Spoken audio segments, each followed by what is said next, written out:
இங்கே இருக்கிற எல்லோருக்கும் வணக்கம்.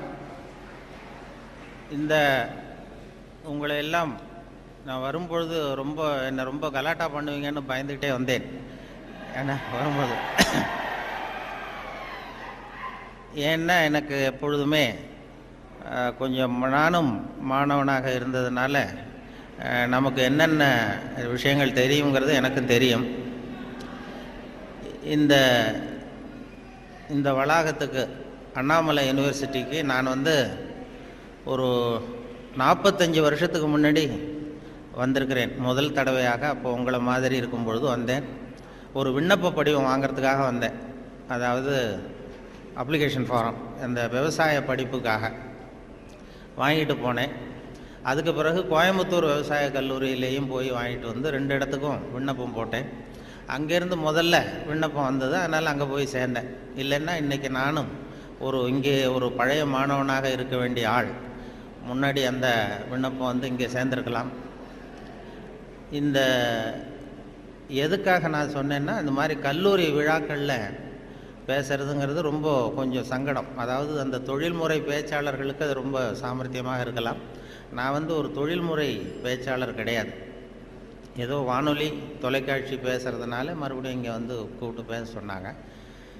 இது மாதிரி ஏன் பேச தயக்கம்னா, இந்த வயசில் ஒருத்தர் பேசுகிறத ரொம்ப நேரம் கேட்டுக்கிட்டு இருக்கிறது ரொம்ப கஷ்டம். அது உங்களுக்கு நல்லா தெரியும். ஏன் பேச தயக்கம்னா, இந்த வயசில் ஒருத்தர் பேசுகிறத ரொம்ப நேரம் கேட்டுக்கிட்டு இருக்கிறது ரொம்ப கஷ்டம். அது உங்களுக்கு எனக்கும் நல்லா தெரியும். அதில் என்ன, சின்ன குழந்தைகள்லேருந்து பெரியவங்க வரைக்கும் நான் பார்த்துருக்குறேன். இந்த மாதிரி அந்த எல்கேஜி யூகேஜி படிக்கிற குழந்தைகள் இருக்கு இல்லையா, அதில் கூப்பிட்டு என்னை பேச சொல்லுவாங்க சென்னையில். அவங்களுக்கு மாதிரி இந்த குழந்தைகளை உட்கார வச்சு காக்கா கதை நரி கதை ஏதாவது சொல்கிறது உண்டு. அப்படி சொல்லும் பொழுது அவங்க எப்போ பொறுமை இழக்கிறாங்கங்கிறதுக்கு ஒரு அடையாளம் என்னென்னா, அந்த முதல் வரிசையில் உட்காந்துருக்கிற குழந்தை லேசாக தரையை கீறுவான், லேசாக அப்படி இல்லைன்னா பக்கத்தில் இருக்கிறவனை ஒரு பென்சிலால் குத்துவான். இது அவன் பொறுமை இழக்கிறான்னு அர்த்தம். அதுபோல் ஒவ்வொரு இடத்துல, இப்போ பள்ளிக்கூடத்தில் ஹைஸ்கூலுன்னா கொட்டாய் விடுவார்கள். இப்போ காலேஜுன்னா இது மாதிரி பண்ணுவீங்க, ஏதாவது விசில் அடிக்கிறது இப்படி. அதனால் எப்போ முடிக்கணும் எப்போ தொடங்கணுங்கிறது அது ஒரு பெரிய முக்கியமான கட்டம். இதில் எனக்கு ரொம்ப பிடிச்சது இந்த முதியோர் இல்லங்களில் பேசுகிறது தான் ரொம்ப பிடிக்கும். அந்த சென்னையில் பென்ஷனர் அசோசியேஷன் இருக்குது. அதாவது முதியவர்கள் எல்லாம் 80 வயசு 85 வயசை தாண்டினவங்க, ஒரு காலத்தில் பெரிய பதவியிலேருந்து ஓய்வு பெற்றவர்கள். அவங்க கூப்பிட்டு என்னை பேச சொல்லுவாங்க. அதுக்கு மட்டும் யாரும் எந்த சத்தமும் போட மாட்டாங்க. நானும் எவ்வளவு நேரம் வேணாலும் பேசிக்கிட்டு இருப்பேன். அவ்வளவு பேர் முகமும் என்னையே கவனிச்சிக்கிட்டு இருக்கோம். என்ன காரணம்னா, காது கேட்காது அவங்க. அதனால் அப்படி இருந்தால் அமைதியாக இருக்கலாம், இல்லைன்னா இப்படி. அதனால் இது ஒரு சத்தம்ங்கிறது நம்ம நல்ல ஆக்டிவாக இருக்கிறோங்கிறதுக்கு ஒரு அடையாளம். நான் அதனால் இதில் என்ன பேசுறது எப்படி பேசுறதுங்கிறத பற்றி வரும்பொழுது சொன்னார்கள், நீங்கள் இது மாதிரி பேச்சாளர்கள் சில பேர் கேட்டுக்கிறது உண்டு, நான் எவ்வளோ நேரம் பேசணும்னு நினைக்கிறீங்க அப்படின்னு. அந்த ஆர்கனைசரை அவங்க சொல்லுவாங்க, நீங்கள் எவ்வளோ நேரம் வேணாலும் பேசுங்க சார், நாங்கள் 10 நிமிஷத்துக்கு மேலே உட்காந்துருக்க மாட்டோம் அப்படின்னு சொல்லுகிறவர்கள் உண்டு. இங்கே வரும்பொழுது கேட்டேன், ஒரு மணி நேரத்துக்கு குறையாமல் 1.25 மணி நேரம் பேசணும், அது வரைக்கும் நாங்கள் தாக்கு பிடிப்போம்னு சில பேர் சொன்னாங்க. அது எப்படின்னு சொல்ல முடியாது. இங்கே வரும்பொழுதே ஏதோ உங்கள் பல் கோளரங்கத்துக்கு அவசியம் வாருங்கள்னு ஒரு போர்டு வச்சுருந்தீங்க. இங்கே அண்ணாமலை யூனிவர்சிட்டி வரும்பொழுது வழியில் பார்த்தேன், உங்கள் பல்லாண்டு காலம் பாதுகாப்பாக இருக்கணுமா அப்படின்னா எங்கள் பல் கோளரங்கத்துக்கு வாங்கோ அப்படின்னு விளம்பரம். அது நான் உடனே பயந்துட்டேன். பத்திரமா இருக்கணும்னா மரியாதையாக வந்துருங்க, இல்லைன்னா பல்ல உடச்சிருவேங்கிறது மாதிரி இருக்குது. நல்லா பாதுகாப்பாகணும், அவசியம் வாங்கணும்னு கூப்பிடுறது மாதிரி, ஏதோ அன்பாக கூப்பிடுறது மாதிரி மிரட்டுறதாக அதை உணர்ந்தேன். உங்களையெல்லாம் பார்க்கும்பொழுது எனக்கு என்னுடைய அந்த பழைய காலம்தான். கோயம்புத்தூர் விவசாய கல்லூரியில் போய் சேர்ந்தது. அப்போ தான் அந்த இந்திய எதிர்ப்பு போராட்டம் பெரிய பிரபலமாக நடந்த 65. அப்போ கோயம்புத்தூரில் அங்கே அப்போ படிச்சுக்கிட்டு இருந்த நேரம் அது, அந்த காலம். அப்போல்லாம் அந்த ரேக்கிங் அதுவும் ஒரு பெரிய விஷயமா இருந்தது அப்போல்லாம். இப்போலாம் அது ஒரு பெரிய கட்டுப்பாட்டுக்கு வந்துருக்கு. நான் போய் முதல்ல சேர்ந்ததுமே விவசாய கல்லூரியில் கோயம்புத்தூரில் ஒரு சீனியர் மாணவர்கள் 2-3 பேர் வந்தாங்க. இங்கே கூப்பிட்டு போய் தனியாக அவங்க ரூமுக்கு அழைச்சிட்டு போய் நாங்கள் வந்து ஒன்றும் கலாட்டா பண்ண மாட்டோம், ஒன்றும் கேலி பண்ண மாட்டோம். ஆனால் நாங்கள் வந்து எங்களுடைய ரேங்கிங்கில் ஒரு நாகரிகம் இருக்கும். அதனால் நாங்கள் சொல்கிறத நீ செஞ்சுட்டீங்கன்னா வேறு ஒன்றும் உன்னை தொந்தரவு பண்ண மாட்டோம் அப்படின்னு என்னை பிடிச்சி எடுத்துகிட்டு போனாங்க. நான் அப்பா தினமாக போனேன். என்ன சார் செய்யணும்னு கேட்டேன். அந்த சீனியர் ஸ்டூடெண்ட்ஸ் என்ன சொன்னாங்கன்னா, நாங்கள் வந்து கொஞ்சம் பழைய துணியெலாம் வச்சுருக்குறோம், செலவைக்கு போட வேண்டியது. அது அங்கே போய் செலவு கடையில் எங்களுக்காக இதை கொண்டு போய் நீ போட்டுட்டு வரணும், அவ்வளோதான், வேறு ஒன்றும் இல்லை அப்படின்னாங்க. பரவாயில்ல, இவ்வளவு நாகரிகமான ஒரு ரேக்கிங் நடக்குதே அப்படின்னு சொல்லி, இதை எங்கே சார் போடணும், நான் போட்டுறேன், செலவு கடை எங்கே இருக்குன்னா அதுவும் தெரியுது பாரு அப்படின்னு சொல்லி சொன்னாங்க. உடனே அவங்க பழைய துணியெல்லாம் மூட்டையை கட்டி கொண்டு போய் அப்படியே போட்டு நீ ரூமுக்கு போகலாம்ப்பா, வேறு ஒன்றும் நாங்கள் ஒன்றும் பண்ண மாட்டோம்ட்டாங்க. நான் இந்த பழைய துணியை தூக்கிட்டு போய் அங்கே கதவை தட்டி திறந்து விட்ற வெளில வந்தார். இந்தாங்க சார் என்னென்னு கேட்டபோது, இது பழைய துணி செலவுக்காக போட வந்தேன் அப்படின்னேன். யார் கொடுத்தது அப்படின்னு கேட்டார். அந்த பழைய மாணவர்கள், அந்த சீனியர் ஸ்டூடெண்ட்ஸு கொடுத்தாங்கன்னு. கவலைப்படாத, நீ இங்கே வச்சுட்டு போ, நான் பார்த்துக்கிறேன், நான் தான் வார்டன். இது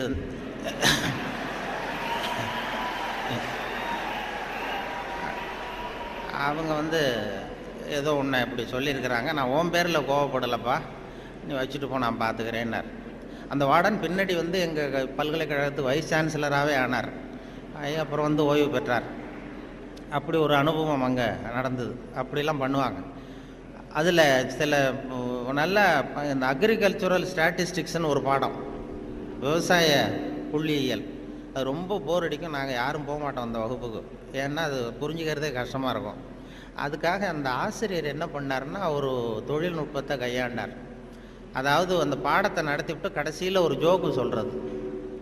அந்த ஜோக்கு வந்து அந்த வயசில் நமக்கு என்ன பிடிக்குமோ, அதாவது இந்த வயசில் உங்களுக்கு என்ன பிடிக்குமோ அது, அப்படிப்பட்ட ஜோக்காக சொல்லி எங்களை வந்து உடனே அந்த வகுப்புக்கு எல்லாரையும் வரும்படியாக பண்ணிட்டார். அப்போ அந்த விவசாய புள்ளியியல் துறை பேராசிரியர், அதனுடைய பாதிப்பு தான் எனக்கு எது சொன்னாலும் கடைசியில் எதையாவது ஒரு வேடிக்கையாக ஒன்று சொல்கிறதுங்கிறது. அந்த ஆசிரியருடைய பாதிப்பு. அவர் என்ன பண்ணுவார், ரொம்ப கடுமையான விஷயங்களை சொல்லிவிட்டு பாடம் முடிகிறப்போ ஒரு ஜோக்கு சொல்லுவார். அப்போ ஏதாவது பத்திரிகைகளில், வெளிநாட்டு பத்திரிகைகளில் படிச்சுட்டு வந்து சொல்லுவார். அவர் அப்போ 40 வருஷத்துக்கு முன்னாடி சொன்னது இப்போது இன்னமும் ஞாபகம் இருக்குது எனக்கு. அது என்ன, அவர் சொன்ன அந்த ஜோக்குகளில் ஒன்று என்னென்னா, ஒரு பெரிய குண்டான ஆள், ரொம்ப எடை அதிகம். அவன் வந்து இந்த எடையை குறைக்கிறது எப்படின்னு முயற்சி பண்ணான். முதல்ல எவ்வளவு எடை இருக்கும் அப்படின்னு சொல்லி ஒரு எடை போடுற மிஷினில் ஏறி நின்று காசை போட்டானா. டிக்கெட் வந்து விழுந்தது. அதில் எழுதியிருக்கும், என்ன எழுதியிருக்கு அப்படின்னு பார்த்தா, ஒரு சமயத்தில் ஒருவர் மட்டுமே ஏறி நிற்கவும் அப்படின்னு இருந்துதான். இவன் புரிஞ்சுக்கிட்டான், என்னாச்சுன்னா சரி, நமக்கு நிலைமை சரியில்லை, இது எப்படியும் எடையை குறைக்கணும், இதுக்கு என்ன பண்ணுறதுன்னா, அந்த நேரம் அமெரிக்கா போக வேண்டிய வாய்ப்பு கிடச்சிது. அமெரிக்கா போய் எங்கே சுற்றி பார்த்துக்கிட்டு இருக்கும்போது ஒரு இடத்துல போர்டு போட்டிருந்து தான், உங்கள் எடை குறைய வேண்டுமா, இங்கே வாருங்கள் அப்படின்னு விளம்பரம். உடனே இவன் ஆவலாக அங்கே போனான். அங்கே ஒரு இடத்துல அந்த மேனேஜர் மாதிரி ஒரு ரிசப்ஷனில் ஒரு பொண்ணு உட்காந்துருந்தது. என்ன ஏன்னா, நான் இந்தியாவிலேருந்து வந்திருக்கேன், எனக்கு எடை குறையணும் அப்படின்னா, உனக்கு ஆர்டினரி ட்ரீட்மெண்ட் வேணுமா, ஸ்பெஷல் ட்ரீட்மெண்ட் வேணுமா, ஆர்டினரி டீலக்ஸ்ன்னு 2 ட்ரீட்மெண்ட்டு கொடுக்குறோம் எடையை குறைக்கிறதுக்கு, உனக்கு எது வேணும்னு கேட்டிருக்கேன் அந்த அம்மா. இவன் பார்த்தான், எதுக்கு அனாவசியமாக செலவு, ஆர்டினரி ட்ரீட்மெண்ட்டே போகிறோம் அப்படின்ட்டுருக்கான். அப்படின்னா இந்த பக்கம் போ அந்த ரூமுக்கு அப்படின்னு சொல்லி கதவை திறந்து விட்டு தான் இவன் ஆவலாக உள்ள போயிட்டான். அந்த எடையை குறைக்க வேண்டிய போனால் அங்கே மேஜை நாற்காலி எல்லாம் செதறி கிடக்கு, அங்கேயும் இங்கேயுமா, ஒரு ஒழுங்காக இல்லை. ஒரு பெரிய ஹால், அதில் அந்த மூலையில் வந்து ஒரு பொண்ணு நின்றுட்டு இருக்கு, ஒரு 16 வயசு பொண்ணு நின்றுட்டு இருக்கு, அரைகுறை ஆடையோட.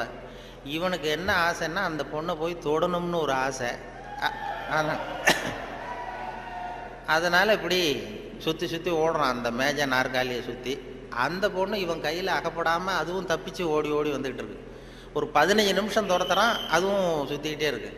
15 நிமிஷம் கழித்து இந்த மேனேஜர், அந்த பொண்ணு வந்து, ட்ரீட்மெண்ட்டே இவ்வளவு தான், ஒரு 10 நாள் இப்படி வந்தீங்கன்னா சரியாக போடும், எடை குறைஞ்சிரும் அப்படின்ட்டு. இவன் வந்தவன் என்ன பண்ணா, சரி ஆர்டினரியே இப்படி இருந்தால் ஸ்பெஷல் ட்ரீட்மெண்ட் எப்படி இருக்கும் அப்படின்னு யோசனை பண்ணான். சாடார்னு என்ன பண்ணால், நம்ம வந்துட்டோம், இதுக்காக இன்னொரு தரம் அமெரிக்காவுக்கு நம்ம வரப்போகிறதில்ல, எப்படியும் அதையும் பார்த்துட்டு போடுவோன்ட்டு மறுபடியும் அந்த மேனேஜர் அம்மாட்ட போய் நின்னான். என்ன சார் மறுபடியும் என்னன்னு கேட்டிருக்கேன். அந்த ஸ்பெஷல் ட்ரீட்மெண்ட்டையும் எடுத்துகிட்டு போடலாம்னு பார்க்குறேன் அப்படின்னா, அது வந்து நீங்கள் இது ஆர்டினரி ட்ரீட்மெண்ட்டுக்கு $10 கட்டினீங்க, ஸ்பெஷல் ட்ரீட்மெண்ட்டுக்கு $50 கட்டணுமே அப்படின்ட்டுருக்கு. அது பரவாயில்ல, நான் கட்டிடுறேன்னு சொல்லி கட்டிவிட்டான்.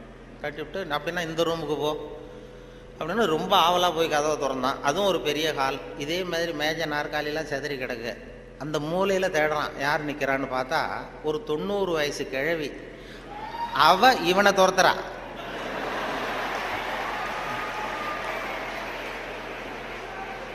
இவன் தப்பிச்சா போறோம்னு சுற்றி சுற்றி ஓடி வரான்.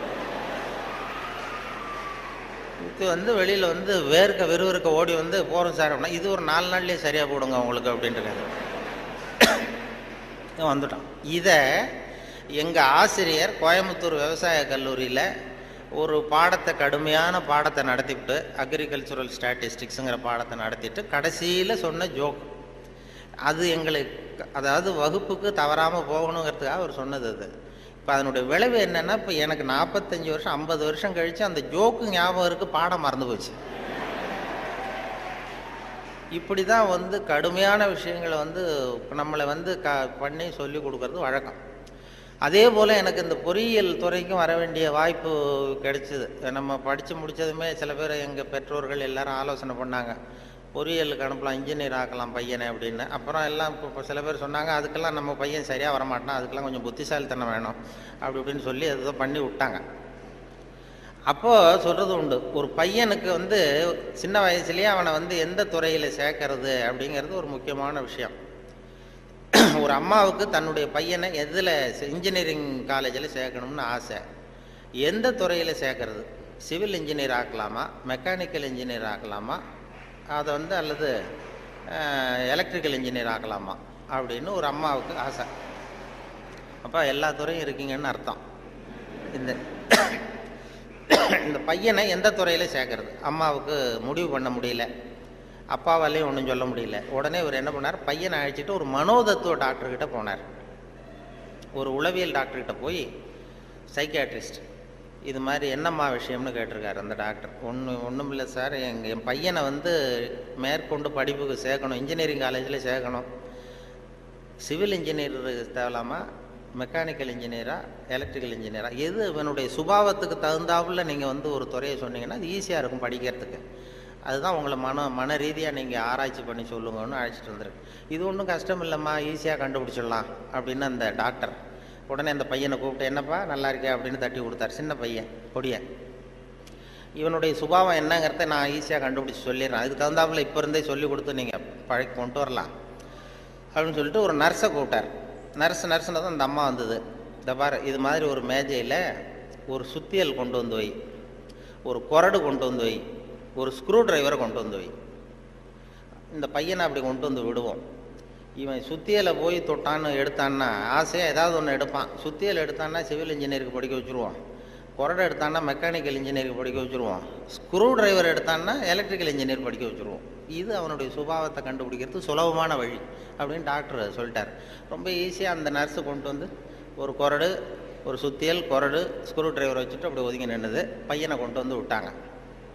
பையன் என்ன பண்ணா, நேராக போய் அந்த நர்ஸை கட்டி பிடிச்சிக்கிட்டான்.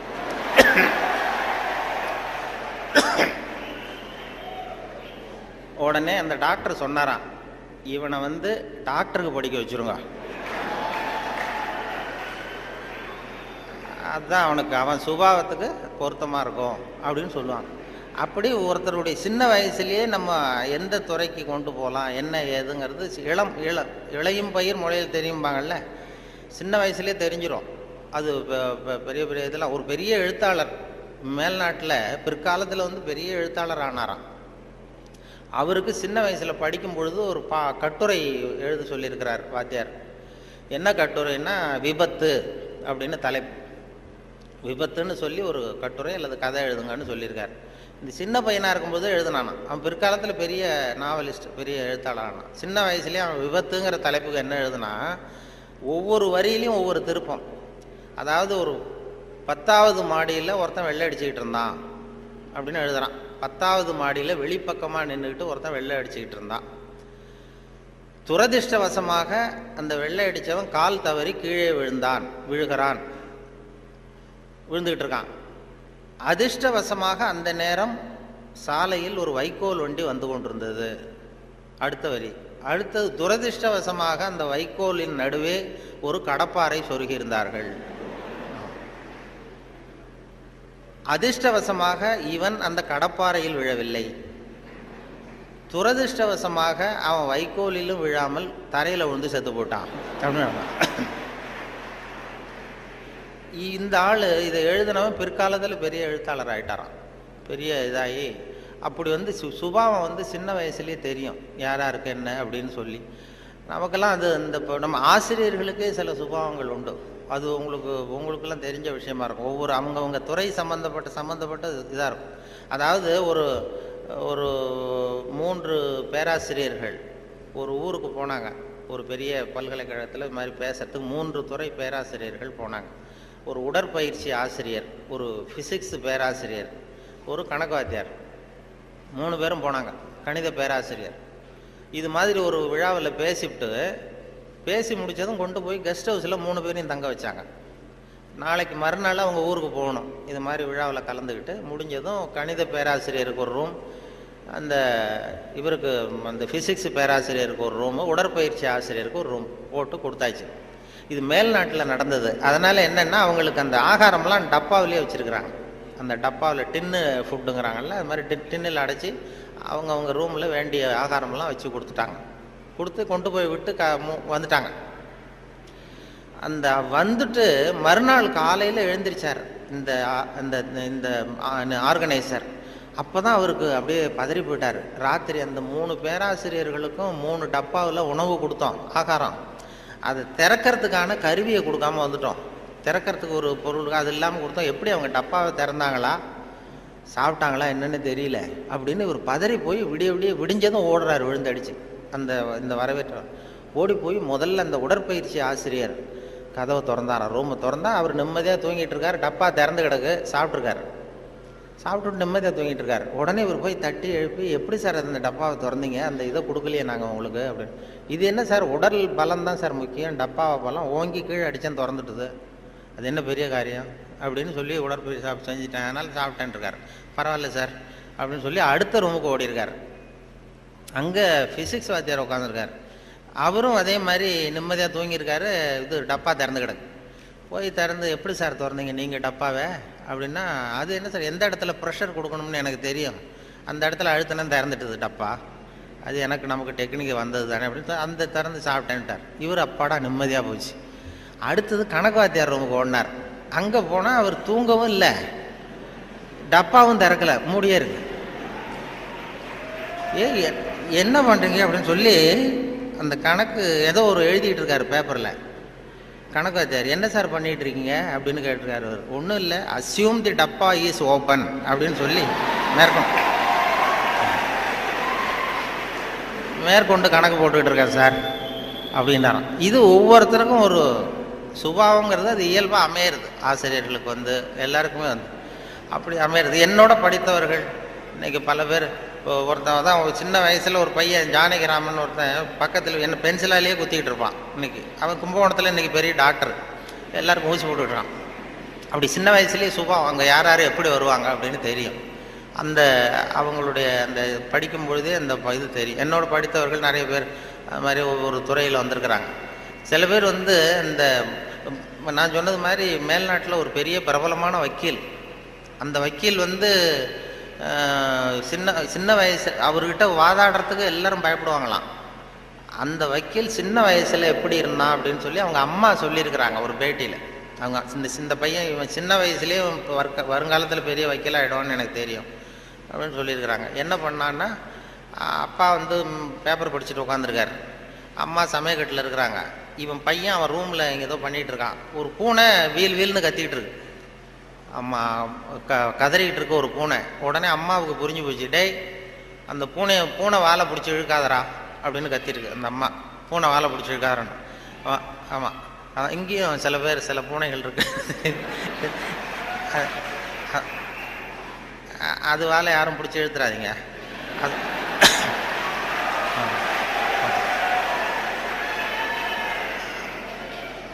பூனை வாழை பிடிச்சி இழுக்காரன்னு அந்த அம்மா கத்திருக்கு. அப்பா அவன் சொன்னானா, அம்மா நான் பூனை வாழை பிடிச்சி இழுக்கலை, பூனை தான் அது வாழை பிடிச்சி இழுத்துக்கிட்டு இருக்குன்றான். நான் ஒன்றும் பூனைக்கு இடைஞ்சல் பண்ணல, பூனை தான் வாழை இழுத்துக்கிட்டு இருக்கு, நான் அது வாழை இழுக்கலன்றான். ஓடி போய் பார்த்துருக்குறாங்க அம்மாவும் அப்பாவும். பார்த்தா இவன் பூட்ஸு காலால் மிரிச்சுக்கிட்டு இருக்கான், பூனை வாழை இழுத்துக்கிட்டு இருக்கு. அவன் பிற்காலத்தில் பெரிய வக்கீல் ஆகிட்டான். அதாவது ஒரு தான் பேரில் தப்பு இல்லைங்கிறது மாதிரி பேசினா பாருங்க. அவங்க அம்மா வந்து சொல்லியிருக்கு. இப்படி அது சின்ன வயசில் அவங்கவுங்களுக்கு அந்த இது இருக்கும். சில பேருக்கு ஆராய்ச்சி விஞ்ஞான மனோபாவம் வந்துடும். விஞ்ஞானம் சில பேர் சின்ன வயசுலேயே ஒருத்தன் மூஞ்சில் ஒருத்தன் குத்திக்கிட்டு இருப்பான். சின்ன இளம் வயசுலேயே ஒருத்தன் மூஞ்சில் ஒருத்தன் குத்திட்டு இருப்பான். அவங்கெல்லாம் பிற்காலத்தில் சட்டசபைக்கு வரலாம். சட்டசபைக்கு வந்து பெரிய அவங்க சுபாவத்துக்கு தகுந்த மாதிரி ஒரு துறையை தேர்ந்தெடுக்கணும். அதனால் இதில் எல்லாம் இப்போ பொறியியல் மாணவர்கள் தான் இருக்கிறாங்களா, எல்லாரும் கலந்துருக்கிறாங்களான்னு தெரியல. ஏன்னா நீங்கள்லாம் ரொம்ப கொடுத்து வச்சவர்கள். இந்த பள்ளிக்கூடத்தில் இது இப்படிப்பட்ட ஒரு பெரிய நிறுவனத்தில் படித்தவங்கலாம் இன்றைக்கி பெரிய பெரிய அளவில் இருக்கிறாங்க. அதனுடைய ஒரு விழா கொண்டாடுதுன்னா அதெல்லாம் ரொம்ப மரியாதை மதிப்பாக உள்ளது. என்னை பற்றி அறிமுகப்படுத்தினவர் ஏதோ நான் பெருசாக என்னை பற்றி ரொம்ப பெருமையாக சொன்னார். அவர் அவ்வளவு பெருமையாக சொன்னதுக்கு காரணம் என்னென்னா அவ்வளவு நானே எழுதி கொடுத்தது.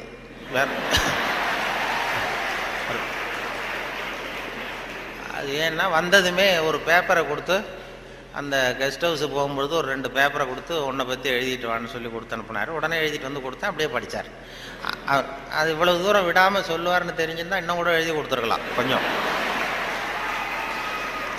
அது என்ன அதில் வேற இவரை பற்றி அறிமுகப்படுத்துறதுக்கே இது அவசியம் இல்லை, எல்லாருக்கும் தெரியும், இருந்தாலும் சொல்கிறேன் அப்படின்னு சொல்லி அவர் அதை படிக்கிறது. இது ஒரு சம்பிரதாயம்தான். ஒரு கூப்பிடும்பொழுது ஒரு இதில் அதே போல் உட்காந்து பேசுகிறியா நின்றுட்டு பேசுகிறியான்னு வேற கேட்டாங்க.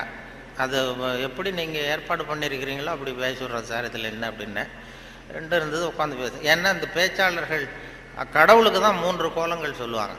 நின்ற கோலம், அமர்ந்த கோலம், கிடந்த கோலம் அப்படின்னு இந்த ஆன்மீகத்தில் சொல்லுவாங்க. நின்ற கோலத்தில் அருள் பண்ணுறவர் யார்? திருப்பதி வெங்கடாஜலபதி அப்படி வைங்களேன். அமர்ந்த கோலம்னு பார்த்தா ஐயப்ப சாமி அமர்ந்த கோலம். இதை தவிர கிடந்த கோலத்தில் அருள் பண்ணுற சாமி இருக்குது. அது என்னென்னா ஸ்ரீரங்கம் பள்ளிகொண்ட பெருமாள். அது வந்து படுத்திருக்கும். இப்படி 3 கோலத்தில் ஆண்டவன் கோலங்கள் உண்டு. அது எதுக்கு சொல்கிறேன்னா, அதே மாதிரி நம்ம ஊரில் பேச்சாளர்களுக்கும் 3 கோலங்கள் உண்டு.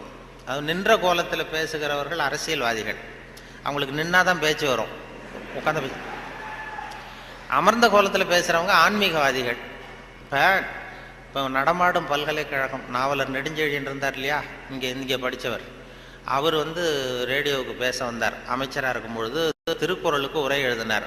அப்போ நான் கூப்பிட்டு ரேடியோவில் அவரை பேட்டி எடுத்து பதிவு பண்ண வேண்டிய பொறுப்பு எனக்கு.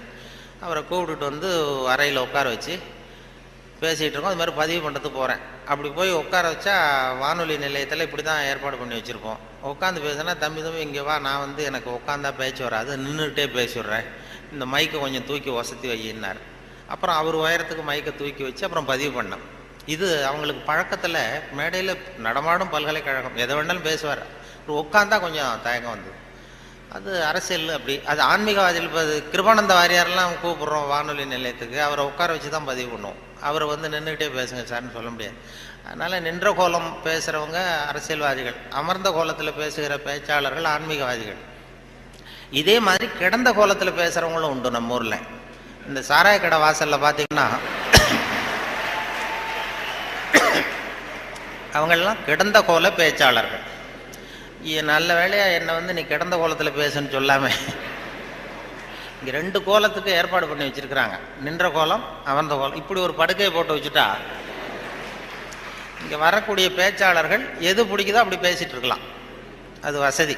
ஏன்னா இது ரொம்ப விரிவான ஒரு என்னமோ 70 mm மாதிரி இருக்குன்னு சொன்னார், வரும்போது சொன்னாங்க. அது அதுவும் இந்த துணைவேந்தர் ரொம்ப கலை நுணுக்கத்தோடு இதை பண்ணியிருக்கிறார், இன்னும் நிறைய வேலையெல்லாம் இருக்குது இல்லை அப்படின்னு சொல்லி ரொம்ப பெருமையாக சொன்னார்கள். இந்த பொறியியல் அது வந்து அந்த கலை நுணுக்கம் இன்னும் என்னென்ன வேலை இருக்குது, நிறைய செஞ்சுருக்கேன். இது எல்லாம் இந்த பெருமை அவருக்கு தான் சொல்லி பெருமையாக சொன்னாங்க. இது இப்படிப்பட்ட பெரிய ஹாலில் ஒருத்தரை உட்கார வச்சாதான் இன்னமும் வேறு இருக்கும். ஆமாம், இதுக்கெல்லாம் ஒரு 20-30 பேர் வரிசையாக உட்காந்தா நல்லாயிருக்கும் இந்த ஹால்.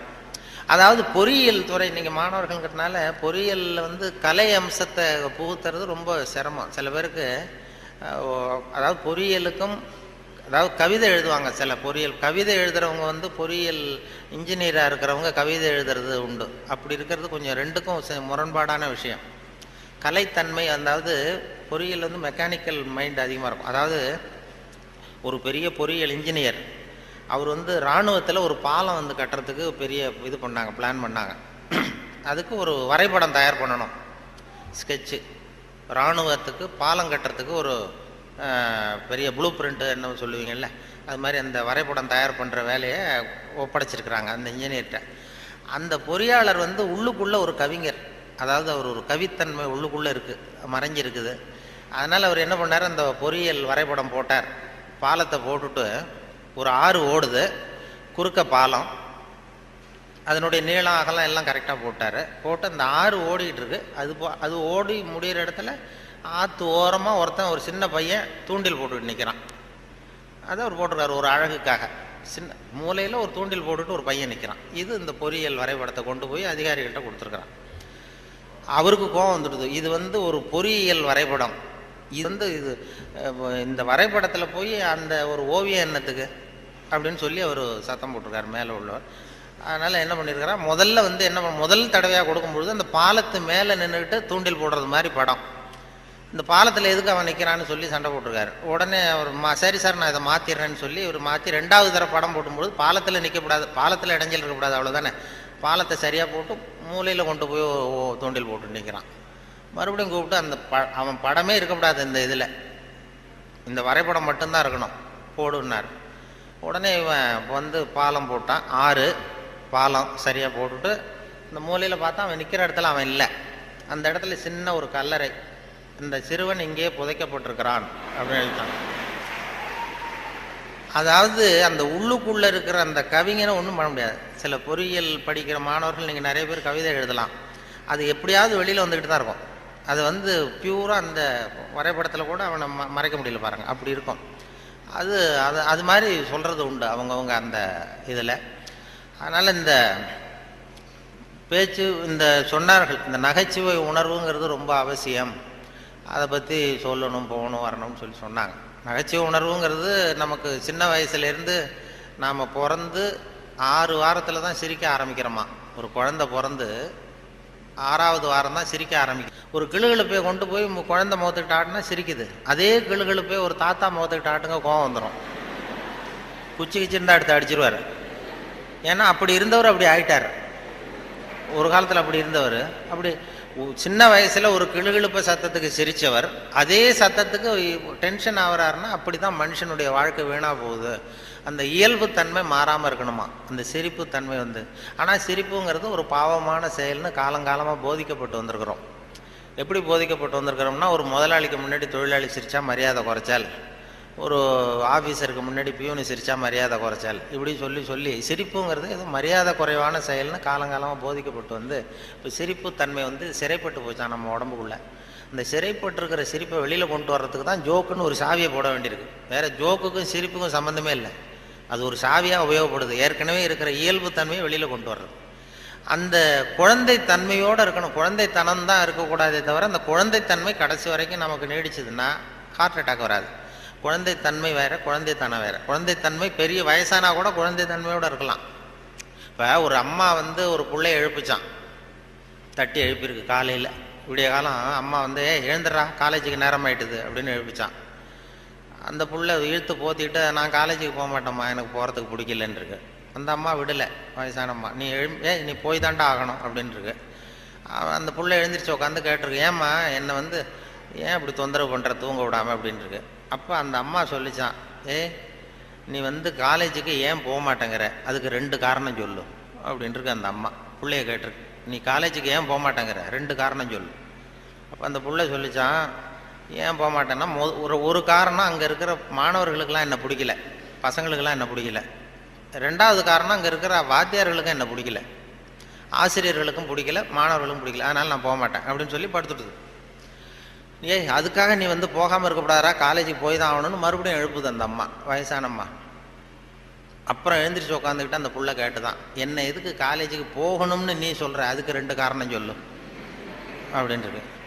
அப்போ அந்த அம்மா சொல்லிச்சாண்டே, ஏன் சொல்கிறேன்னா, முதல் காரணம் உனக்கு வயசு 54, 2வது காரணம் நீ தான் பிரின்சிபால்.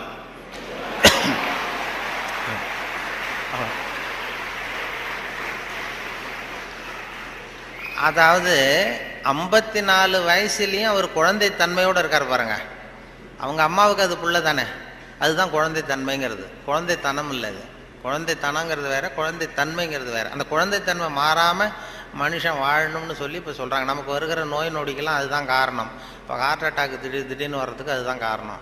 மன இருக்கம் வரக்கூடாது. குழந்தைய எல்லாரையும் குழந்தைய ஆக்க முடியாது, ஆனால் குழந்தை தன்மையை நம்ம வளர்த்துக்கலாம்.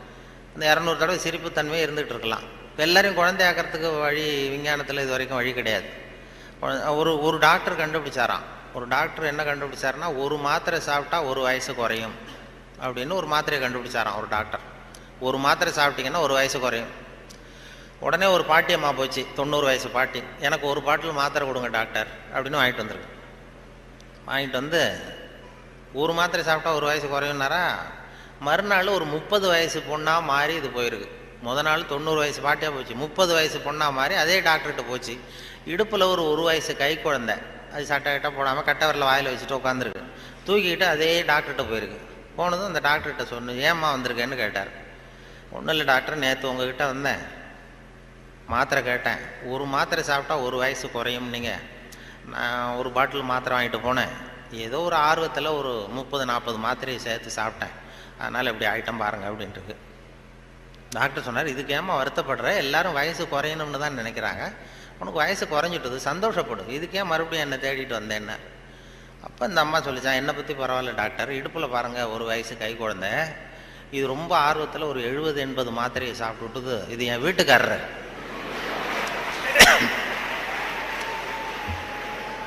இது இப்படியே உட்காந்துக்கிட்டே இறங்க மாட்டேங்குது, நான் எங்கே தூக்கிட்டு போகிறது, எதையாவது ஒரு மாத்திரையை கொடுத்து இறக்கி விடுங்க டாக்டர், அப்போ தான் நாம் பார்த்தேன், அதுக்காக தான் வந்தேன்னு தான். அதாவது இயற்கைக்கு மாறாக நம்ம போனோம்னா இப்படிப்பட்ட பிரச்சனையெல்லாம் வந்துடும். அப்புறம் வழியில் போகும்போது இடுப்பில் ஒரு குழந்தைய தூக்கிட்டு வந்தால் நம்ம கேட்கணும் அந்த அம்மாட்ட, ஏம்மா இது உன் பிள்ளையா உங்கள் வீட்டுக்காரரான்னு கேட்கணும். அப்படி குழப்பம் வந்துடும். இயற்கையை மாற்ற முடியாது, ஆனால் அந்த குழந்தை தன்மையை நம்ம கொண்டு வரலாம், அதுக்காக சொல்லுவாங்க. ஏன்னா இதய நோய் இன்றைக்கி வராதவர்கள் 2 பேருக்கு வர்றதில்லை. ஹார்ட் அட்டாக் வராத குரூப் யாருன்னா, இந்த நரிக்குறவர்களுக்கு இது வரைக்கும் வந்ததே கிடையாது இதய நோய். வாழ்க்கையை ரொம்ப லேசாக எடுத்துக்கிறவங்க. அவங்களுக்கு வெற்றியும் சந்தோஷத்தை தரும், தோல்வியும் சந்தோஷத்தை தரும். அது இப்போ எங்கள் ஊரில் எல்லாம் இந்த துப்பாக்கி சுடுறதுக்கு இந்த வேட்டைக்கு துப்பாக்கி வச்சுருப்போம். எங்கள் ஊர் பக்கம் அந்த காட்டில் அது நரிக்குறவர் சுடுவாங்க. கூட்டமாக பறந்து போகிறப்ப சுட்டால் ஒரு பறவை விழுந்ததுன்னா சந்தோஷப்படுவார், துள்ளுவார். அதே மாதிரி தப்பிச்சு போனாலும் துள்ளுவார், ஆகா எவ்வளோ அருமையாக போகுதுன்னு. நமக்கு தான் பயமாக இருக்கும், ஐயோ ஒரு குண்டு வேஸ்ட் ஆகிட்டுதுன்னு. அதனால் நரிக்குறவர்களுக்கு வர்றதில்லை. அதே மாதிரி இன்னொரு குரூப்புக்கு ஹார்ட் அட்டாக் இது வரைக்கும் வந்ததில்லை. மருத்துவ உண்மை யாருன்னா, பைத்தியக்காரனுக்கு வந்ததே கிடையாது. பைத்தியக்காரங்களுக்கு இது வரைக்கும் ஹார்ட் அட்டாக்கும் வந்ததில்லை. ஏன்னா அவங்க எதுவாக ஆக நினைக்கிறார்களோ அதுவும் ஆயிடுறாங்க. அவங்க இப்போ நான் இந்த நாட்டுக்கு பிரதம மந்திரி ஆகணும்னு நினைக்கிறேன்னா, நான் எந்த கட்சியில் சேர்றது, எங்கே போகிறது, எப்படி பண்ணுறதுன்னு நான் டென்ஷன் ஆயிடுறேன். அதாவது என் இருதயத்துக்கு அதிகமாக வேலை கொடுக்குறேன். ஒரு துடிப்புக்கும் இன்னொரு துடிப்புக்கும் நடுவில் இருக்கிற ஓய்வு தான் என்னுடைய ஆயுளை நிர்ணயம் பண்ணுது. நான் பிரதம மந்திரி ஆகணுங்கிற ஆவலில் எனக்கு துடிப்பை அதிகமாக்கி ஆயுளை குறைச்சிக்கிறேன், ஹார்ட் அட்டாக் வந்துடுது. ஆனால் ஒரு பைத்தியக்காரன் பிரதம மந்திரி ஆகணும்னு நினைக்கிறான்னு வைங்க, அவன் ஆனதாகவே நினச்சிட்றான். அவனுக்கு முயற்சி தேவைப்படாது. எதுவாகணும்னு நினைக்கிறானோ அதுவும் ஆயிடலாம். ஒரு சினிமா நடிகர் ஆகணும்னு பைத்தியம் பிடிச்சதுன்னா, நான் தான் ரஜினிகாந்த் அப்படிம்பா. அதாவது அது மாதிரி ஆகிடும். அந்த அந்த மன அளவில் அந்த நிறைவு வந்துடுறதுனால அவங்களுக்கு இதய நோய் வர்றதில்லை. இது அவங்கள்ட்டேருந்து நாம் கற்றுக்க வேண்டியதான். அதனால தான் எதையும் லேசாக எடுத்துங்கன்னு சொல்லி இப்போ இந்த காலத்தில் எல்லாரும் உபதேசம் பண்ண ஆரம்பிச்சுட்டாங்க. அதாவது இப்போ சித்த சுவாதீனத்துடன் கூடிய பைத்தியத்தன்மையுடன் வாழ கற்றுக்கொள்ளுங்கள் அப்படிங்கிறது இந்த காலத்து மனிதர்களுக்கு சொல்லப்படுகிற உபதேசம். சித்த சுவாதீனத்துடன் கூடிய பைத்தியத்தன்மையுடன் வாழ கற்றுக்கொள்ளுங்கள் அப்படின்னா, அது என்ன பைத்தியத்தன்மை சித்த சுவாதீனம்னா, நாம் சித்த சுவாதீனமாக இருக்கணும், இன்னொருத்தர் பைத்தியக்காரத்தனமாக பேசினா ஒத்துக்கணுமா? இப்போ உங்கள் வீட்டில் அல்லது உங்கள் நண்பர்கள்ட்ட யார்ட்டையோ கேட்குறீங்க, 8ஐயும் 3ஐயும் பெருக்குனா என்னன்னு கேட்குறீங்க. 8ம் 3ம் பெருக்குனா 23ன்னு சொல்கிறாருன்னு வைங்க, உடனே நீங்கள் சண்டைக்கு போகக்கூடாது. தப்பு, நீ சொல்கிறது தப்புன்னு சண்டை போகக்கூடாது. பரவாயில்ல, நீ 23ன்னு இது நினச்சிருக்க, நான் 24ன்னு எனக்கு சொல்லி கொடுத்துருக்குறாங்க. சரி, உங்கள் வாத்தியார் அப்படி சொல்லி கொடுத்துருக்காரு, எங்கள் வாத்தியார் அப்படி சொல்லி கொடுத்துருக்காரு, ஒன்று தானே வித்தியாசம், அதுவும் வாய்ப்பாட்டில் எத்தனையோ எடிஷன்லாம் இருக்குது இல்லையா, அதனால் பரவாயில்ல அப்படின்ட்டு போயிடணும். இதுதான் சித்த சுவாதீனத்துடன் கூடிய 24 தான் உண்மைங்கிறது தெரியும் நமக்கு, சரிங்கிறது. 23ஐயும் சரின்னு ஒத்துக்கிறோம் பாருங்கள், அதை தான் சித்த சுவாதீனத்துடன் கூடிய. அப்படி இருக்கிறவங்களுக்கு இதய நோய் வராதான். அது துல்லியம்ங்கிறது அதில் வேணும். அதாவது இப்போ ஒரு மாணவன் படிச்சுட்டு இன்டர்வியூக்கு போனான், ஒரு பேங்க் உத்தியோகம். அங்கே கேள்வி கேட்டாங்க, 8ஐயும் 3ஐயும் பெருக்குனா என்னப்பான்னு. அவன் சொன்னான், 8ஐயும் 3ஐயும் பெருக்குனா 23ன்னு சொல்லிட்டான், வாய் தவறி சொல்லிட்டான். சரி போயிட்டு வான்ட்டாங்க இன்டர்வியூவில். வெளியில் வரும்பொழுது யோசித்தான், இது என்ன ஒரு சின்ன கணக்கு தானே கேட்டாங்க, இது தப்பாக சொல்லிட்டோமே, 8/3/23 சொல்லிட்டோமே, இது கூட தெரியலன்னா நமக்கு எப்படி பேங்க்கில் வேலை கிடைக்கும்? நிச்சயமாக நமக்கு இந்த வேலை இல்லை, ஏதோ உளறிவிட்டோம் அப்படின்னு சொல்லி போயிட்டான் வீட்டுக்கு. வீட்டுக்கு போனால் ஒரு வாரத்தில் அப்பாயின்மெண்ட் ஆர்டர் வந்துட்டுது அவனுக்கு, நீ வந்து வேலையில் சேர்ந்துக்கிடான்னு. உடனே அப்போ அவன் நினச்சானா, சரி நாம் பதில் சொன்னதை அவரும் சரியாக காதில் வாங்கலை போல இருக்கு, கேள்வி கேட்டவரும், அதனால் இதை சொல்லிடக்கூடாது, பேசாமல் போய் வேலையில் சேர்ந்துருவோம் அப்படின்னு போய் நேராக போய் வேலையில் சேர்ந்துட்டான். சேர்ந்து வேலை பர்மனெண்ட் ஆனதுக்கப்புறம் அந்த மேனேஜர்கிட்ட போய் உக்காந்தான். சார், அன்னைக்கு இன்டர்வியூக்கு வந்தப்போ என்ன ஒரு கேள்வி கேட்டீங்க, 8/3 பேருக்குனா என்னென்னு, நான் வாய் தவறி 23ன்னு சொல்லிட்டேன், நீங்களும் சரியாக கவனிக்கலை போட்டிருக்கு சார், எனக்கு வேலை கொடுத்துட்டீங்க, ரொம்ப தேங்க்ஸ் அப்படின்றான். இனிமேல் ஒன்றும் பண்ண முடியாதுன்னு. அப்போ அந்த மேனேஜர் சொன்னார், அப்படி இல்லைப்பா, அன்னைக்கு இன்டர்வியூக்கு வந்தது ஒன்றையும் சேர்த்து 294 பேர் வந்தீங்க இன்டர்வியூக்கு, நான் 294 பேர்கிட்ட இந்த கேள்வி கேட்டேன், 8/3 பேருக்குனா என்னென்னு, நீ சொன்னது தான் நியரஸ்ட் கரெக்ட் ஆன்சர், நான் அதனால தான் வேலை கொடுத்தேன், நான் ஒன்றும் தப்பாக பண்ணிவிடல அப்படின்னாலும். அதாவது வாழ்க்கையில் வெற்றி பெறணும், இதய நோய் வரக்கூடாது, ஹார்ட் அட்டாக் வரக்கூடாதுன்னு நினைக்கிறவர்கள் நியரஸ்ட் கரெக்ட் ஆன்சரை தான் பார்க்கணுமா வாழ்க்கையில். நியரஸ்ட் கரெக்ட் ஆன்சர் பார்க்குற மனோபாவம் வந்து இதயத்தை நல்லா வச்சுருக்கோம். ஆனால் அறிவியலில் அப்படி பார்க்கக்கூடாது. அறிவியலில் ரொம்ப துல்லியம் அவசியம். இப்போ உங்கள் பொறியியல் சம்மந்தப்பட்ட விஷயங்கள்லையோ அறிவியல் சம்மந்தப்பட்டதில் துல்லியம் தான் முக்கியம், அதில் போய் நியரஸ்ட் கரெக்ட் ஆன்சர் பார்க்கக்கூடாது. வாழ்க்கைங்கிற கணக்கில் நியரஸ்ட் கரெக்ட் ஆன்சர் தான் பார்க்கணும், ரொம்ப துல்லியமாக எதையும் பார்க்கக்கூடாது. அறிவியல் வந்து துல்லியம் போச்சுன்னா போச்சு. இப்போ நம்ம ஒரு ராக்கெட் விடுறோம், செவ்வாய் கிரகத்துக்கு விட்டோம், புதன் கிரகத்தில் போய் இறங்கிவிட்டது, பரவாயில்ல ஒரு கிரகம் தானே வித்தியாசம் அப்படின்னு அதில் போய் அப்படி போகக்கூடாது. செவ்வாய்க்கு அடுத்தது புதன் தானே பரவாயில்லன்னு அப்படி போக முடியாது. அறிவியலில் துல்லியம் முக்கியம். வாழ்க்கைங்கிற விளையாட்டில் இந்த பர்ஃபெக்ஷன் பார்க்காதீங்கோ. பர்ஃபெக்ஷன் ஒன்று உலகத்தில் ஒன்றுமே கிடையாதான். பர்ஃபெக்ஷன் நானாக என் மனசில் ஒரு உருவத்தை வரைஞ்சிக்க வேண்டியது, படத்தை போட்டுக்கிறது. அதே மாதிரி எதிரில் இருக்கிறது இருக்கான்னு நான் பார்க்குறேன். நான் உள்ளுக்குள்ளே என்ன வரைஞ்சிருக்கணும் அதே மாதிரி இருந்ததுன்னா பர்ஃபெக்ட்னு சொல்கிறேன், அது இல்லைன்னா அது சரியில்லைங்கிறேன். அதாவது கோளாறு நான் வரைஞ்ச படத்தில் இருக்கே தவிர பொருள் இல்லை. உலகத்தில் எது எது எப்படி இருக்கணுமோ அது அப்படி தான் இருக்குது. அழகாக இருக்கிற பொருளை நீங்கள் விரும்புவதில்லை, அழகாக இருக்கிற பொருளை நீங்கள் விரும்புவதில்லை, நீங்கள் விரும்புகிற பொருள் அழகாக இருக்கிறது அப்படிங்கிறது தான் உண்மை. அதனால தான் ஒரு நீக்ரோவுக்கு அவங்க புள்ள வந்து அழகாக இருக்குது, நமக்கு நம்ம பார்வைக்கு வித்தியாசமாக தெரியுது. அதனால் அந்த அழகுங்கிறதெல்லாம் வாழ்க்கைங்கிற கணக்கில் அந்த ரொம்ப துல்லியமெல்லாம் பார்த்து வாழ்க்கையை வீணாக்கி கொள்ளாதீர்கள்னு சொல்லுவாங்க. ஏன்னா மனிதனுக்கு வந்து இன்னும் சரியான விளக்கம் யாருமே கொடுத்ததில்லை. கிரேக்க அறிஞர்கள் தான் பெரிய அந்த வரை விளக்கணம் வகுக்கிறதுல ரொம்ப கெட்டிக்காரங்களாம். கிரேக்க அறிஞர்கள் ஒவ்வொன்றுக்கும் டெஃபனேஷன் வகுக்கிறதுல. அப்போ ஒரு குரூப் அறிஞர்கள் குழு கூடி உட்காந்து மனிதன் என்பவன் யார், மனிதன் அப்படின்னா அதுக்கு என்ன டெஃபனேஷன், ஒரு வரை விளக்கணம் வகுக்கணும்னு உட்காந்தாங்களாம். உட்காந்தா எல்லாம் வந்து இப்படி ஒவ்வொரு அறிஞரும் ஒரு யோசனை சொல்லியிருக்கிறார். மனிதன் என்பவன் ஒரு 2 கால் பிராணி அப்படின்னு எழுதிடலாம் சார் அப்படின்னது உடனே எல்லாம் ஏகமனதாக எல்லாம் சரி தான், சரியாக இருக்க விளக்கம். மனிதன் என்பவன் 2 கால் பிராணி, சரியாக இருக்க ஒத்துக்கலாம்னு போனாங்க. அப்போ திடீர்னு ஒருத்தர் எழுந்திரிச்சு வெளில ஒன்றாராம். போயிட்டு ஒரு திடுக்கிட்டுன்னு வெளில திரும்பி வந்து ஒரு சாக்கில் கொண்டாந்து அப்படி வச்சார் மேஜையில். இந்த சாக்குக்குள்ளே என்ன இருக்குன்னு கேட்டார் தலைவர், கூட்ட தலைவர். உங்கள் வரை விளக்கணப்படி உங்கள் டெஃபனேஷன் படி உள்ள ஒரு மனுஷன் இருக்கான், மனிதன் என்பவன் ஒரு 2 கால் பிராணின்னு தானே சொன்னீங்க அப்படின்னு சொல்லி திறந்தா ஒரு கோழி நிற்கிது. ஒரு கோழி இது 2 கால் பிராணி தானே, அப்போ இதுவும் ஒரு மனுஷன் தானே அப்படின்னு. ஆனால் ஆகா நம்ம டெஃபனேஷனில் ஏதோ ஒரு தப்பு, அதில் ஒரு திருத்தம் உண்டு பண்ணணும் அப்படின்னு சொல்லி இன்னொருத்தர் சொல்லியிருக்கார். நான் அதில் கொஞ்சம் ஒரு கரெக்ஷன் கொடுக்குறேன் சார் அப்படின்னு சொல்லி மனிதன் என்பவன் சிறகுகளற்ற 2 கால் பிராணி அப்படின்னு கொடுத்துருக்கான். உடனே அவன் மறுபடியும் எடுத்துகிட்டு ஓடனான், திரும்பி வந்தான், சாக்கு உள்ள மனுஷன் இருக்கான்னு எடுத்தா அதே கோழி ரெக்கையெல்லாம் பிச்சு விட்டு நிறுத்தி வச்சிருக்கான். உங்கள் டெஃபினேஷன் படி மனுஷன் சிறகுகளற்ற 2 கால் பிராணி அப்படின்னு. அப்புறம் தான் அந்த கிரேக்க அறிஞர்களே சொல்லிட்டாங்களாம், மனிதனுக்கு அதாவது இப்போ ஏதாவது ஒன்றும் முடியலன்னா இப்போ நம்ம என்ன பண்ணுறோமோ அது மாதிரி அதே முடிவுக்கு வந்தாங்க. அதாவது சபை ஒத்தி வைக்கப்படுகிறது அப்படின்னு சொல்லிவிட்டு கடைசி வரைக்கும் அது டெஃபினேஷன் கொடுக்கல. மனிதனுக்கு வந்து விஞ்ஞானம் போட்டிருக்கிற வேலை வேறு. விஞ்ஞானம் கெமிஸ்ட்ரி என்ன சொல்லுதுன்னா, ஒரு சராசரி மனுஷ உடம்புல இருக்கிற கால்சியத்தை மட்டும் தனியாக எடுத்தால் ஒரு சின்ன ரூமுக்கு வெள்ளடிக்கலாம். ஒரு சராசரி மனுஷ உடம்புல இருக்கிற கொழுப்பை மட்டும் தனியாக எடுத்தால் ஒரு 10 சோப்பு கட்டி தயார் பண்ணலாம். ஒரு சராசரி மனுஷன் உடம்புல இருக்கிற பாஸ்பரஸை மட்டும் தனியாக எடுத்தால் ஒரு 40 நெருப்புக்குச்சி தயார் பண்ணலாம். ஒரு சராசரி மனுஷ உடம்புல இருக்கிற இரும்பு சத்தை மட்டும் தனியாக எடுத்தால் 2 ஆணி 2 செய்யலாம். இவ்வளவுக்கு மொத்தமாக விலை போட்டால் 42 ரூபா 50 காசு. இதுதான் கெமிஸ்ட்ரி நமக்கு போட்டிருக்கிற விலை. ஒரு மனுஷனுக்கு ரசாயன விஞ்ஞானம் போட்டிருக்கிற விலை அவ்வளவுதான். அவன் எப்போ அவன் அவனுடைய வேல்யூ கூடும்னா அவன் எப்படி நடந்துக்கிறாங்கிறத பொறுத்து தான். அதுவும் மனுஷன் உயிரோடு இருக்கிற வரைக்கும் தான் 42-50 காசு. மிருகங்கள் அவனை விட பெருசாக இருக்கு. செத்தத்துக்கு அப்புறம் வேல்யூ கூடுது. கடையில் பாருங்கள், உயிர் கோழி 50 ரூபா, உரித்த கோழி 60 ரூபான்னு போட்டுருவோம். செத்தத்துக்கு அப்புறம் 10 ரூபா கோடி போடும். மனுஷன் உயிர் மனிதன் 42 ரூபா 50 காசு, செத்த மனிதன் 52 ரூபா 60 காசு. அப்படின்னா நீயே வச்சுக்கடா போடான்ட்டு போடுவான்.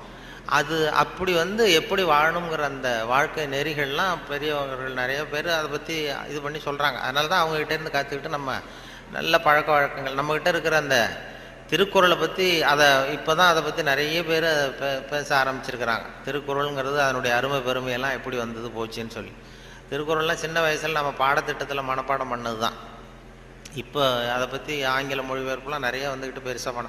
பண்டிதமணி கதிரேசன் செட்டியார் இருந்தார். அவருடைய மகன் கூட இங்கே இருந்தார்ல, தமிழ் துறையில், கதிர் தியாகராஜன். அவங்க அப்பா பண்டிதமணி கதிரேசன் செட்டியார். அவர் திருக்குறளை மனப்பாடம் பண்ணது எப்படின்னா, எதிரில் அவங்க வீட்டு வேலைக்காரனை உட்கார வச்சுக்குவாராம்.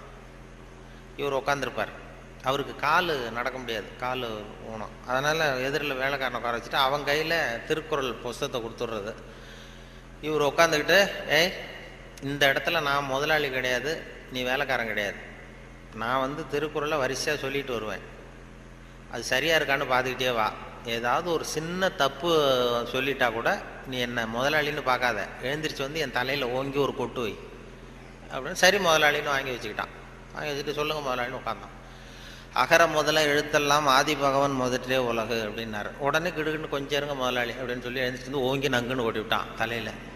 ஏன்டா கூப்பிட்டா, நான் சரியாக தானடா சொன்னேன் அப்படின்னா, இல்லை நீங்கள் சொன்னது தப்பு முதலாளி, அகர முதல எழுத்தெல்லாம்னு நீங்கள் சொன்னீங்க, இந்த புஸ்தகத்தில் அகர முதல வெழுத்தெல்லாம்னு போட்டிருக்கு, அதனால் தப்பு. டக்குன்னு இப்போ திருக்குறளை புரிஞ்சிட்டாராம். இதே ரீதியில் போனால் நான் 1330 கொட்டு வாங்கணும் உங்ககிட்ட, என் தலை தாங்காது, நான் பார்த்துக்கிறேன் போடான்ட்டாரான். அப்படிலாம் திருக்குறளை படித்து பெரிய இது பண்ணியிருக்கிறாங்க. அவருக்கு கால் ஊனம், பண்டிதவன் கதிரேசன் செட்டியாருக்கு. அவருக்கு பாதுகாப்புக்குன்னு ஒருத்தனை வச்சுருந்தாராம், அவனுக்கும் கால் கிடையாது. அப்போ கேட்டிருக்காங்க, ஏங்க ஐயா நீங்கள் தான், உங்களுக்கு தான் கால் நடக்க முடியாது, நடமாட முடியல, கால் ஊனம், உங்களுக்கு பாதுகாப்புக்குன்னு ஒருத்தனை வச்சுருக்கீங்க, அவனுக்கும் கால் விளங்காமல் இருக்கு, கால் சரியில்லையே அப்படின்ட்டு இருக்காங்க. அப்போ அதை நான் அர்த்தத்தோடு தான் வச்சுருக்கேன்னாராம். என்ன அப்படின்னு கேட்டதுக்கு சொல்லியிருக்காரு, எனக்கு ஒரு ஆபத்துன்னு வரும்பொழுது இவன் விட்டுட்டு ஓடி போகாமல் இருக்கணும்ல, அதுக்காக தான் வச்சுருக்கேன் அப்படின்னு சொன்னாராம். அப்படிலாம் அந்த தலைமுறையில் திருக்குறளை பற்றி சொல்லுவாங்க. திருக்குறளை இப்போ பெரிய அதை பற்றி சான் ஸ்னைடர்னு ஒருத்தர், இப்போ அமெரிக்க பேராசிரியர், திருக்குறளை பற்றி 600 பக்கத்துக்கு 600 பக்கம் கற்கும் வழிகள்னு ஒரு புத்தகம் எழுதினாராம். ஹைவே டு லேர்னிங்க, அது ஒன்று, ஹைவே டு லேர்னிங் அப்படிங்கிற புத்தகம் 600 பக்கம், 500 ரூபா விலை. அதாவது கற்கும் வழிகள்னு அமெரிக்காவில் இப்போ பிரபலமாக அந்த புத்தகம் விற்றுக்கிட்டு இருக்கு. அதை படிச்சுட்டு நம்ம தமிழ் பேராசிரியர் ஒருத்தர் சொன்னாருங்க, இதுக்கு ஏன் 600 பக்கம் வேஸ்ட்டு, நம்ம திருவள்ளுவர் ஒவ்வொரு வார்த்தையிலே பதில் சொல்லியிருக்காரு அப்படின்னார். கற்கும் வழிகளில் அவர் என்ன பண்ணியிருக்காருன்னா, சாப்டர் படிச்சார். Why we should read, how we should read, what we should read, when we should read அப்படின்னு 4 பிரிவாக பிரிச்சுக்கிட்டு எதை படிக்கணும், எப்படி படிக்கணும், ஏன் படிக்கணும், எப்போ படிக்கணும் அப்படிங்கிற மாதிரி பண்ணியிருக்கிறார். அதாவது ஹவு வி ஷுட் ரீட் அப்படின்னு ஒரு கேள்வியை கேட்டுக்கிட்டு 250 பக்கம் அவர் எழுதியிருக்கார். இந்த கேள்விக்கு திருவள்ளுவர் எதை படிக்கணும், அதாவது எப்படி படிக்க வேண்டும், ஹவு வி ஷுட் ரீட்னா கசடர கற்க அப்படின்னு ஒரே வார்த்தையில் ஒரு பதில் உண்டு. இதுக்கு 250 பக்கம் வேஸ்ட் பண்ண வேண்டியது இல்லைன்னார். வாட் வி ஷுட் ரீட், என்ன படிக்கணும் அப்படின்னா கற்பவை கற்க சொல்ற, இதுக்கு 300 பக்கம் எழுதியிருக்காரு அவர். வென் வி ஷுட் ரீட், அதாவது அப்புறம் வாட் வி ஷுட் ரீட், ஏன் படிக்க வேண்டும், ஒய் வி ஷுட் ரீட், அதுக்கு 300 பக்கம் எழுதியிருக்காரு. இவர் அதற்கு தக நிற்க அப்படிங்கிறது தீர்ந்து போச்சு. வென் வி ஷுட் ரீட், எப்பொழுது படிக்க வேண்டும் அப்படின்னா சாந்துணையும் அப்படிங்கிற வார்த்தையில் இருந்தது. இப்படி 4 வார்த்தையில் திருவள்ளுவர் சொன்னதை ஒரு 600 பக்கம் எழுதியிருக்கிறாருன்னு சொல்லி சொன்னார். அதை படித்து பார்த்துட்டு அப்படி அதை பற்றி பெருமையாக ஜியு போப் ஆராய்ச்சி பண்ணார். அதாவது இவர் அரிஸ்டாட்டல்லையும் திருவள்ளுவரையும் ஒப்பிடுறார் ஜியு போப். அப்போ என்னென்னா, அரிஸ்டாட்டில் காலத்தில் ஒரு தப்பு பண்ணிட்டா அதே தப்பை திருப்பி பண்ணலாம். இப்போ ஒருத்தர் வலது கையை ஒருத்தன் வெட்டிட்டான்னா திருப்பி அவனுடைய வலது கையை வெட்டலாம். இப்போ ஒருத்தன் ஒரு கண்ணை குத்தி விட்டான்னா அதே கண்ணை இவனும் குத்தலாம். அதுதான் இப்போ உள்ள தர்மம். அரிஸ்டாட்டில் காலத்தில் ஒருத்தன் உங்களுக்கு ஒரு விரலை எந்த விரலை வெட்டுறானோ அதே விரலை நீங்களும் வெட்டலாம். அது அந்த தர்மம். அந்த அதே காலத்தில் வந்து திருவள்ளுவர் என்ன சொல்கிறார் அப்படின்னு பார்த்தார். அதாவது ஒருத்தன் நமக்கு கெடுதல் பண்ணுனா திருப்பி அதே கெடுதலை பண்ணு அப்படின்னு அவர் சொல்கிறார். இயேசுநாதரும் அப்போ சொன்னார். அவர் என்னென்னா, அதாவது அரிஸ்டாட்டில் என்ன சொன்னார், ஒருத்தன் உனக்கு வலது கன்னத்தில் அடித்தான்னா நீ வலது கன்னத்தில் அடி. இது அரிஸ்டாட்டல். இயேசுநாதர் சொன்னார், உனக்கு வலது கன்னத்தில் அடித்தான்னா நீ இடது கன்னத்தை திருப்பி காட்டு அப்படின்னார். இது அதை விட கொஞ்சம் பெரிய பண்பாடு உள்ள செயல். அதுக்கடுத்து திருவள்ளுவரை பார்த்தா, நீ ஒருத்தன் உன்னை அடிச்சுட்டான்னா நீ பதிலுக்கு அவன் கன்னத்தை தடவி கொடு அப்படிங்கிறார். இன்னா செய்தாரை ஒருத்தல் அவர் நானும் நன்னையும் செய்து விடுன்னு சொன்னார். அப்படின்னு சொல்லிட்டு இது ஜியு போப்பு ஒப்பிடுறார் அரிஸ்டாட்டிலையும் திருவள்ளுவரையும். அவர் எழுதுறார், when compared because of this unique feature of forgiveness. மன்னிப்புல வந்து இது ஒரு தனித்தன்மை இருக்கு திருவள்ளுவர் சொல்றதுல. அதனால ஜியு போப்பு எழுதுறார், when compared because of this unique feature of forgiveness Thiruvalluvar is at least 1 inch taller than Aristotle அப்படின்னு எழுதினார். அரிஸ்டாட்டிலை விட 1 inch உயரமானவர் திருவள்ளுவர் அப்படின்னு சொல்லி. அதனால தான் அவ்வளோ உயரமாக கன்னியாகுமரியில் கொண்டு போய் செலவு வச்சுருக்குறோம். அது வந்து அப்படி வந்து ஜியு போப்பு கம்பேர் பண்ணி எழுதுறார். அப்படி நாம் பெருமைப்படுறதுக்கு எத்தனையோ விஷயங்கள் நம்ம இதில் இருக்குது. அதனால் இப்படிப்பட்ட இந்த உணர்வு, இந்த நகைச்சுவை உணர்வை பற்றி பேசிட்டு இருந்தோம் இல்லையா, அது வந்து எங்கள் ஆசிரியர் சொன்னது மாதிரி அதை வச்சு எந்த விஷயத்தை சொன்னாலும் கொஞ்சம் சுவாரஸ்யமாக சொன்னோம்னா வாழ்க்கையிலையும் சரி, நீங்கள் எந்த துறையில் வேலைக்கு போனாலும் சரி, சக மனிதர்கள்ட்ட பழகும் பொழுதும் சரி, அந்த நகைச்சுவை உணர்வுன்னு இருக்கும் பொழுது நல்லாயிருக்கும். அதாவது எங்கள் இவர் பேராசிரியர் கல்கி வந்து எழுதியிருக்கிறார், இதில் பேசினார். அவர் ஆல் இண்டியா ரேடியோவில் ஆரம்பத்தில் 1938 பேராசிரியர் கல்கி வந்து பேசியிருக்கார், தமிழில் சிறுகதை அப்படின்னு. எப்படி சொல்கிறது, சுவாரஸ்யமாக எப்படி சொல்கிறதுன்னு சொல்லி அப்போ பேசியிருக்கார். சிறுகதைன்னா அது சிறுன்னு அர்த்தம் இருக்கு, அதனால சிறுசாக இருக்கணும், தேவைக்கு அதிகமாக வளர்த்தாத. கதைன்னா அதில் ஒரு கதை அம்சம் இருக்கணும். ஒரே ஒரு ஊரில் அப்படின்னு ஆரம்பித்தா அதுக்கப்புறம் என்ன அப்படின்னு கேட்க தோணுதில்ல, அது மாதிரி இருக்கணும் ஒரு வரியும் அப்படின்னு சொல்லிட்டு சொல்கிறதே எப்படி சுவாரஸ்யமாக சொல்கிறதுன்னா, தேவைக்கு அதிகமாக நீ வளர்த்தாதே அப்படின்னு சொல்லி அதுக்கு ஒரு உதாரணம் கொடுத்துருக்காரு கல்கி. அதாவது நீங்கள் எழுத்தாளராக இருந்தாலும் சரி, பேச்சாளராக இருந்தாலும், சக மனிதர்கள்ட்ட பழக்கிறவராக இருந்தாலும் தேவைக்கு அதிகமாக இது பண்ணாதீங்க அப்படிங்கிறதுக்காக சொல்லியிருக்காரு. அவர் ஒரு கதை எழுத்தாளர் எப்படி இருக்கணுங்கிறதுக்காக கல்கி சொன்னது.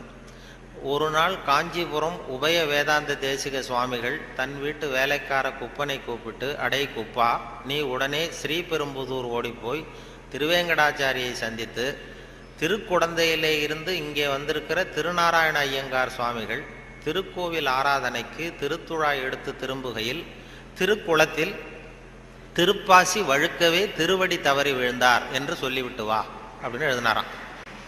சொல்லிவிட்டு, என்னப்பா சொல்லிடுவியா அப்படின்னு கேட்டிருக்காரு. நான் சொல்லிடுறேன் சாமின்னு இருக்கான் குப்பை. எப்போ இன்னொருத்தரை என்கிட்ட சொல்லி காட்டு, என்ன சொல்லுவேன் அப்படின்னு கேட்டாராம். அது என்ன சாமி, கும்மோன் தாசாமி குட்டையில் விழுந்தான்னு சொல்லணும், அவ்வளோதானே, நான் சொல்லிட்டு போகிறேன் அப்படின்ட்டான். அப்போ கல்கி சொல்கிறார், சிறுகதையின் இலக்கணம் குப்பனுக்கு புரிந்திருக்கிறது, உபய வேதாந்த தேசிக சுவாமிகளுக்கு புரியவில்லை அப்படின்னு அவர் பேசியிருக்கார். அந்த வானொலி இதில் ஒளிப்பதிவில் கேட்டேன், அது அப்படியே வச்சுருக்காங்க. அப்போ பேசுனதெல்லாம் அப்பப்போ இது பண்ணி வச்சுருக்கிறது. அதே மாதிரி கொத்தமங்கலம் சுப்புன்னு ஒருத்தர் பெரிய பிரபலமான வில்லுப்பாட்டு கலைஞர். அப்புறம் அவர் வந்து காந்தி மகான் கதைன்னு ஒரு வில்லுப்பாட்டு எழுதினார். அப்போ காந்தி மகான் கதை வில்லுப்பாட்டு அவருக்கு வந்து அந்த வில்லுப்பாட்டை கேட்கறதுக்கு ஏகப்பட்ட கூட்டம், எல்லாரும் பெரிய ரசிகர்கள். ஆனால் அதையே புஸ்தகமாக போட்டு விற்கல.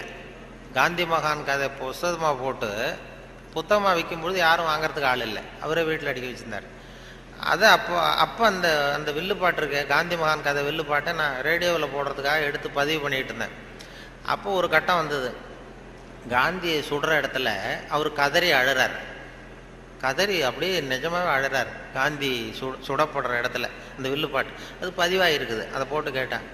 அப்போ எனக்கு ஒரு சந்தேகம், இது எப்படி, அதாவது ஒரு தடவை சொல்கிறப்ப அழுக வரலாம் அவருக்கு, இந்த வில்லுப்பாட்டை திருப்பி திருப்பி பாடிக்கிட்டே இருப்பார். ஒரு 500 தடவை 600 தடவை சொல்லும்பொழுது 600வது தடவையும் காந்தியை சூடம் பண்ணிகிட்டு இருக்கிறாங்க. அதனால் நல்ல பழக்க வழக்கங்களை வந்து ஏற்படுத்திக்கணுங்கிறது தான் ரொம்ப முக்கியமான விஷயம். அதனால் இதில் எப்படி நான் சொன்னது மாதிரி எவ்வளவு நேரம் எதை தாக்க முடியும், குடும்பத்தில் வந்து ரொம்ப ஒருத்தர் அனுசரிப்புத்தன்மை, சகிப்புத்தன்மை இதெல்லாம் வேணுங்கிறத பற்றி நிறைய அந்த சின்ன சின்ன விஷயங்களாக தான் வானொலி சொல்கிறது உண்டு. இந்த நகைச்சுவைன்னு சொன்னதுனால அதை சேர்த்து கதையாக சொல்கிறது உண்டு.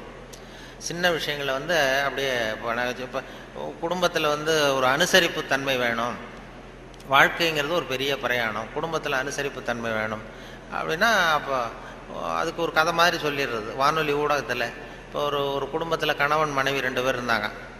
2 பேருக்கு ஒரு குழந்தை பிறந்தது. அதுக்கு பேர் வைக்கிறதுல தகராறு வந்துட்டு தான். என்ன பேர் வைக்கிறதுன்னு அவன் சொல்கிறான் எங்கள் அப்பா பேர் தான் வைக்கணுங்கிறான். இந்த அம்மா சொல்லுது எங்கள் அப்பா பேர் தான் வைக்கணுங்குது. தகராறு. உடனே என்ன காலையிலேருந்து சண்டை, குழந்தைக்கு பேர் வைக்கிறதுல. அதில் கூட ஒத்து போக முடியல. உடனே எதிர்த்து வீட்டுக்காரன் ஒருத்தன் வந்தான். வந்து என்ன உங்கள் வீட்டில் காலையிலேருந்து சண்டைன்னு கேட்டிருக்கான்.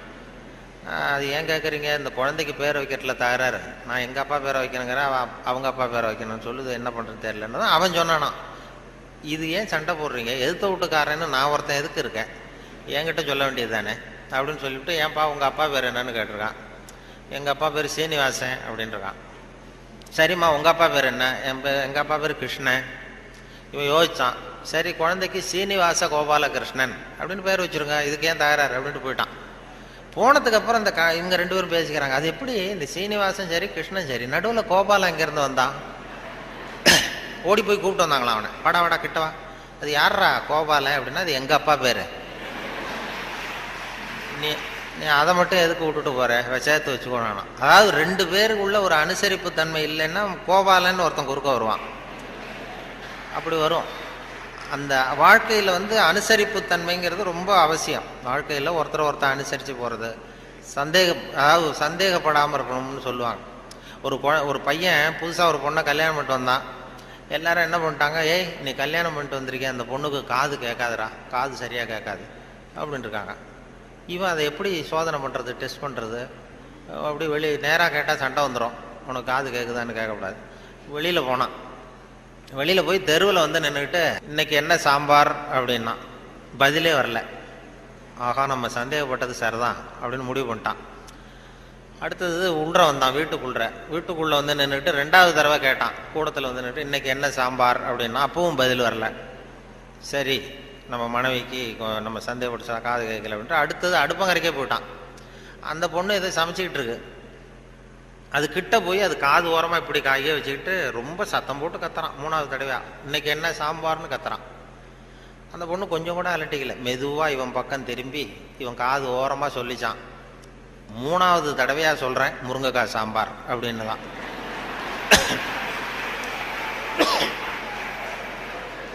இவனுக்கு காது கேட்கல, இவன் அதை போய் குத்துறான். அதான் தன் குற்றம் நீங்கி பிறர் குற்றம் காண்கிற்பின் என் குற்றமாகும் இறைக்குன்னு சொல்லுவாங்க. அதில் திருவள்ளுவர் இதில் என்னென்னா ரொம்ப கிட்டத்தில் வந்து நமக்கு புத்தி சொல்கிறவர் அவர் தான். மற்றவங்களாம் எட்டத்துலேருந்து சொல்லுவாங்க. நீங்கள் நல்லது செஞ்சால் எதுக்கும் கவலைப்படாதீங்க அப்படின்னு எத்தனையோ பேர் உபதேசம் பண்ணுவாங்க. நமக்கு நீ நல்ல காரியம் செய்கிறது நல்ல காரியமா, எதுக்கும் கவலைப்படாது, நீ பாட்டு செஞ்சுட்டு போடா அப்படிம்பாங்க. திருவள்ளுவரை சொல்ல கிட்ட வந்து நீ நல்லது செஞ்சாலும் தப்பு வந்துடும், ஜாக்கிரதையாரு அப்படின்னு சொல்லிட்டு போகிறார். அது நம்ம மேலே ரொம்ப அக்கறை உள்ளவங்க தான் அதை சொல்லுவாங்க. பலனை பற்றி கவலைப்படாத, நீ பாட்டு எதை வேணாலும் செஞ்சுட்டு போ, கடமையை செஞ்சுட்டு போடான்னு உபதேசம் பண்ணுறது இருக்காங்க நிறையா. நன்று ஆற்றல் உள்ளும் தவறுண்டு, அவரவர் பண்பறிந்து ஆற்றா கடை, நீ நல்லது செஞ்சால் கூட தப்பு வந்துடும், ஜாக்கிரதையாரு அப்படின்னாரு. அது நம்ம பேரில் அக்கறை, அவ்வளவு அக்கறை உள்ளவங்க தான் அதை சொல்ல முடியும். இப்போ ஒருத்தன் ஒரு தெருவில் வந்து ஒருத்தன் குடிகாரன் நடு ராத்திரி 12 மணி ஆடிக்கிட்டே நிற்கிறான். ஒரு பெரியவர் வந்தார். இந்த நேரம் அப்படி அநியாயமாக அப்படி ஆடிட்டு நிற்கிறியே, உங்கள் வீடு எங்கடா இருக்குன்னா அண்ணாந்து பார்த்தான். பக்கத்தில் பார்த்தார், ஒரு மாடிப்படி மாதிரி படிப்படியாக இருக்குது, அங்கே ஒரு ரூம் இருக்குது, கதவு இருந்தது. அங்கே தான் இருக்கேன்னா பிடிச்சி இழுத்துட்டு போனார். வாடா உன்னை கொண்டு வந்து வீட்டில் விட்றேன்னா வரமாட்டேங்கிறான். நீ வாடான்னு வலுக்கட்டாயமாக அந்த பெரியவர் அந்த குடிகாரனை பிடிச்சி தரன்னு இழுத்துட்டு போய் மாடிப்படியில் இந்த கதவை திறந்து உள்ற போய் படுறா அப்படின்னா போக மாட்டேங்கிறான். ஒரு வலுக்கட்டாயமாக கழுத்தை பிடிச்சி உள்ற தள்ளி கதவை சாத்திவிட்டு இறங்கி வந்துட்டார். அப்பாடா ஒரு நல்ல காரியம் பண்ணோம். வந்தால் இன்னொருத்தன் அதே மாதிரி ஆடிக்கிட்டு வரான் கீழே. நீ என்னடா பண்ணேன்னா இவனும் அதே மாதிரி ஆடுறான். சரி வாடா உனக்கும் இங்கே தான் நான் அண்ணந்து பார்த்தான். சரிவா அங்கே தான் தங்கியிருக்கேன்னு பிடிச்சி தரன்னு இழுத்துட்டு போய் கதவு திறந்து போடான்னா அவனும் போக மாட்டேங்கிறான். அவனையும் வலுக்கட்டாயமாக தள்ளிவிட்டு மூடிவிட்டு கீழே இறங்கி வந்தார். வந்தால் 3வது ஆள் ரொம்ப பயங்கரமாக ஆடிட்டு வரான். எத்தனை பேருடா இன்னைக்கு இப்படி புறப்பட்டுருக்கீங்க, எல்லாம் அங்கே தான் இருக்கீங்களா அப்படின்னு சொல்லி வாடா மேலேன்னு கூப்பிட்டார். நான் வரமாட்டேன்னு கத்தினான். அதெல்லாம் முடியாது, ஒன்று அங்கே விட்டுட்டு தான் போவேன்னு அவர் பெரியவர் இழுக்கிறார். இழுத்ததும் உடனே போலீஸ்னு கத்திருக்கான். போலீஸ்காரர் வந்துட்டார். அந்த போலீஸுக்காரர்கிட்ட அவன் புகார் பண்ணுறான். இந்த பாருங்க சார், யாரோ ஒரு பெரியவர் என்னை இந்த வழியாக மேலே கொண்டு போய் அந்த கதவை திறந்து அந்த பக்கமாக இருக்கிற குப்பை குழியில் தள்ளி தள்ளி விட்டுக்கிட்டு இருக்கிறார் 3 தடவையாக. நான் இறங்கி இறங்கி கீழே வந்துக்கிட்டு இருக்கேன். இன்னும் 2 தரம் தள்ளி விட்டாருன்னா செத்து போடுவோம் சார் அப்படின்றான். இதான் நன்று ஆற்றல் உள்ளும் தவறுண்டு, அவரவர் பண்பறிந்த ஆற்றா கடை. நீ நல்லது தான் செஞ்சார், தப்பு வந்துடும், அது அவ்வளவு தூரம் அவர் தான் சொல்ல முடியும். அந்த நன்றாற்றல் உள்ளும் தவறுண்டு, அவரவர் பண்பறிந்த ஆற்றா. நல்லதுன்னு செய்வாங்க. இப்போ ஒருத்தன் யார்கிட்டையும் நண்பர்கள்ட்ட கேட்டான், ஒரு 100 ரூபா கொடுங்கடா, ஏதாவது தொழில் செஞ்சு பொழைச்சிக்கிறேன்னு. யாருமே கொடுக்கறதுக்கு ஆள் இல்லை, பரவாயில்ல. உடனே அவன் என்ன பண்ணால், சரி மனிதர்கள் யாரும் நமக்கு உதவி பண்ண மாட்டேங்கிறாங்க, நமக்கு தேவை ஒரு 100 ரூபா, இது கடவுளுக்கே ஒரு லெட்டர் போட்டு பார்ப்போம், அவர் தானே எல்லாரையும் படைச்சார், அவர் கொடுக்குறாரா பார்ப்போம். ஒரு போஸ்ட் கார்டு வாங்கினான். போஸ்ட் கார்டை வாங்கி அதில் அன்புள்ள கடவுள் அவர்களுக்கு வணக்கம், எனக்கு மனிதர்கள் யாரும் உதவி செய்ய மாட்டேங்கிறாங்க, எனக்கு ஒரு 100 ரூபா இருந்தால் அதை வச்சு நான் பொழைச்சிக்குவேன், நானே ஒரு 100 ரூபாயை எனக்கு அனுப்பி வைக்கும்படி கேட்டுக்கொள்கிறேன்னு போட்டு கையெழுத்து போட்டான். போட்டு அந்த பக்கம் திருப்பி அட்ரஸ் எழுதணும்ல, பெறுகிறவர் முகவரி, உயர்தரு கடவுள் அவர்கள், அப்புறம் தெரு நம்பர், வீட்டு நம்பர், தெரு ஒன்றும் தெரியல. யோசிச்சான், கடவுள் அட்ரஸ் எப்படி கண்டுபிடிக்கிறது யோசிச்சு, சரி எல்லார் அட்ரஸும் போஸ்ட் மாஸ்டருக்கு தெரியும் அப்படின்னு சொல்லி கடவுள் கேரா போஸ்ட் மாஸ்டர் அண்ணாமலை நகர் சிதம்பரம்னு போட்டு விட்டான். அந்த போஸ்ட் மாஸ்டரு ஒரு நல்ல எண்ணம் படைச்சவர். அவர் என்ன பண்ணிட்டாரு, யாரோ ஒருத்தன் அப்பாவித்தனமாக 100 ரூபா கேட்டிருக்கான், நாமளே அனுப்பிச்சிருவோம், கடவுளுக்கு அனுப்பியிருக்கான் அப்படின்னு சொல்லி அங்கே போஸ்ட் ஆஃபீஸில் வேலை செய்கிறவங்கள்ட்டெல்லாம் உங்களால் முடிஞ்சதை கொடுங்கப்பா, ஹெல்ப் பண்ணுங்க, அவனுக்கு உதவி பண்ணுவோன்னா ஆளுக்கு உடனே 5-10 எடுத்து கொடுத்தாங்க. எல்லாரும் சேர்த்தா ஒரு 90 ரூபா சேர்ந்து போச்சு. உடனே சேர்ந்த வரைக்கும் அனுப்பிச்சிருவோம் அப்படின்னு சொல்லி மணி ஆர்டர் ஃபார்ம் எடுத்தார். மணி ஆர்டர் கமிஷனையும் அவரே ஒத்துக்கிட்டார். அவரே எடுத்துக்கிட்டு அந்த சேர்ந்த பணம் 90 ரூபாய் வச்சு அந்த அவனுக்கு அனுப்பிச்சிட்டார். அவன் வாங்கிட்டான். வாங்கி 90 ரூபா வாங்கிட்டு மறுபடியும் ஒரு போஸ்ட் கார்டு வாங்கினான். வாங்கி மறுபடியும் கடவுளுக்கே ஒரு லெட்டர் எழுதினான். அன்புள்ள கடவுள் அவர்களுக்கு வணக்கம், நீங்கள் அனுப்பிய பணம் வந்து சேர்ந்தது, ரொம்ப நன்றி. இருந்தாலும் உங்களுக்கு ஒரு யோசனை சொல்ல விரும்புகிறேன், ஆலோசனை, அறிவுரை. இனிமேல் நீங்கள் எனக்கு பணம் அனுப்பும் பொழுது போஸ்ட் மாஸ்டர் மூலமாக அனுப்ப வேண்டாம், அவர் ஒரு 10 ரூபாயை எடுத்து வச்சுக்கிறார் அப்படின்னா. நல்லது செய்ய போய் கெட்ட பேர் வந்துடுது பாருங்க. இதுதான் நன்று ஆற்றல் உள்ளும் தவறுண்டு, நன்று ஆற்றல் உள்ளும் தவறுண்டு, அவரவர் பண்பறிந்த ஆற்றா கடை அப்படிங்கிறது அதான். அப்படி அதை பண்ணியிருக்கிறாங்க. அதை ரொம்ப அருமையாக இவர் சுத்தானந்த பாரதியார் மொழிபெயர்ப்பு இருக்கு, ஆங்கில மொழிபெயர்ப்பு. அதை திருக்குறள் தமிழில் எப்படி எழுதியிருக்காரோ அதே அழகில் அவர் ஆங்கிலத்தில் மொழிபெயர்த்திருக்கிறார். சுத்தானந்த பாரதியாருடைய ஆங்கில மொழிபெயர்ப்பு பார்த்தீங்கன்னா அப்படியே இருக்கும். அதாவது உடம்போடு உயிரிட என்ன, மடந்தையோடு எம்மிடை தொடர்புன்னு ஒரு திருக்குறள் இருக்கும். அதாவது இந்த பெண்ணுக்கும் எனக்கும் உள்ள தொடர்பு எப்படின்னா உடம்புக்கும் உயிருக்கும் உள்ள தொடர்பு மாதிரி அப்படின்னு அந்த இதில் திருவள்ளுவர் எழுதியிருப்பார். உடம்போடு உயிரிட என்ன, மற்றென்ன, மடந்தையோடு எம்மிடை தொடர்பு. அதை சுத்தானந்த பாரதியார் மொழிபெயர்த்திருக்கிறார். The love between me and this lady is like bond between soul and body, இப்படி எழுதியிருக்கு. அதே போல் 2 வரியில் அந்த காலத்தினால் செய்த நன்றி செய்த ஞாலத்தின் மானப்பெரிது, அது மாதிரி a help rendered in hour of need, so though smaller greater than the world அப்படின்னு இப்படி அழகாக அதை பண்ணியிருப்பார். இவர் சொன்ன அந்த நம்ம நாவலர் நெடுஞ்செழியன், அவர் அந்த திருக்குறள் மொழிபெயர்ப்பு வந்தப்போ வானொலி நிலையத்துக்கு வந்திருந்தார். அப்போ முன்னாடி ஒரு அறையில் உட்காந்து பேசிகிட்டு இருக்கிறோம், அவர் பதிவுக்கு முன்னாடி. அப்போ கேட்டார், நீ என்ன படிச்சிருக்கேன்னு என்ன கேட்டார். நான் விவசாயம் படிச்சிருக்கேன் சார் அப்படின்னு. விவசாயம் படிச்சிருக்கேன்னா அப்போ உங்ககிட்ட தான் ஒரு கேள்வி கேட்கணும் அப்படின்னு கேட்க ஆரம்பித்தார். என்ன சார் கேட்க போறீங்கன்னா, இந்த காலத்தினால் செய்த நன்றி செய்தேனும் ஞாலத்தின் மான பெரிதுன்னு ஒரு திருக்குறள் இருக்குல்ல, ஆமான்னு. அது அது பொருத்தமாக இல்லையே அந்த உதாரணம்னார். என்னன்னு கேட்டேன். காலத்தினால் செய்த நன்றினா ஒருத்தன் அவ தேவைப்படுறப்ப செய்கிற உதவி பூமியை விட பெருசு. ஞாலத்தின் மான பெரிதுனா பூமிங்கிறது ஒரு பௌதிக பொருள், அது உருண்டை. உதவிங்கிறது ஒரு செயல். நீ ஒருத்தனுக்கு அந்த நேரம் பார்த்து செய்கிற உதவி பூமியை விட பெருசுன்னா நீ செய்கிற செயல் உருண்டையா இருக்கா? அதுக்கும் பூமி உருண்டைக்கும் என்ன சம்பந்தம்? அது பொருத்தமா இல்லையேன்னு அவர் சொன்னார். நெடுஞ்செழி, ஆமாம் சார் எனக்கும் அது பொருத்தம் அப்படி தான் தெரியுது அப்படின்னா. இல்லை நீ விவசாயம் படித்ததுனால கேட்டேன் உங்ககிட்ட அப்படின்னு சொல்லிட்டு அப்புறம் அதுக்கு அவர் விளக்கம் கொடுத்தார். அது அப்படி இல்லை தம்பி அப்படின்னு சொல்லிட்டு, காலத்தினால் செய்த நன்றிங்கிறது நேரம் பார்த்து உதவி செய்கிறது. பூமி உடனே உதவி செய்யாது. அது எப்படின்னா, இன்னைக்கு ஒரு கத்திரிக்காய் செடியை நட்டின்னா ஒரு 4 மாதம் கழிச்சு தான் கத்திரிக்காய் காய்க்கும். இன்னைக்கு ஒரு நெல்லை நடவு பண்ணினா ஒரு 3.5 மாதம் 4 மாதம் கழிச்சு தான் உனக்கு பலன் கொடுக்கும்.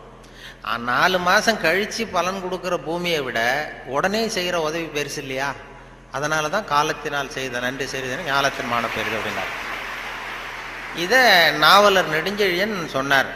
அப்படி அவரெல்லாம் அவர் அரசியலுக்கு வந்திருக்க வேண்டியதில்லை, இலக்கியத்தோடு இருந்திருந்தா நல்லா இருக்கும்னு சொன்னார். அப்புறம் அடுத்த கேள்வியும் கேட்டார், அவர் விடலை. அப்புறம் நிலையில் தெரியாத அடங்கிய அந்த அப்புறம் கடலை விட பெருசி, அதாவது அப்படின்னு ஒரு இது, அதுக்கு அந்த திருக்குறளுக்கு ஒன்று சொன்னேன். நிலையில் தெரியாத அடங்கியான் தோற்றம் மலையினுமான பெரிதுன்னு ஒன்று.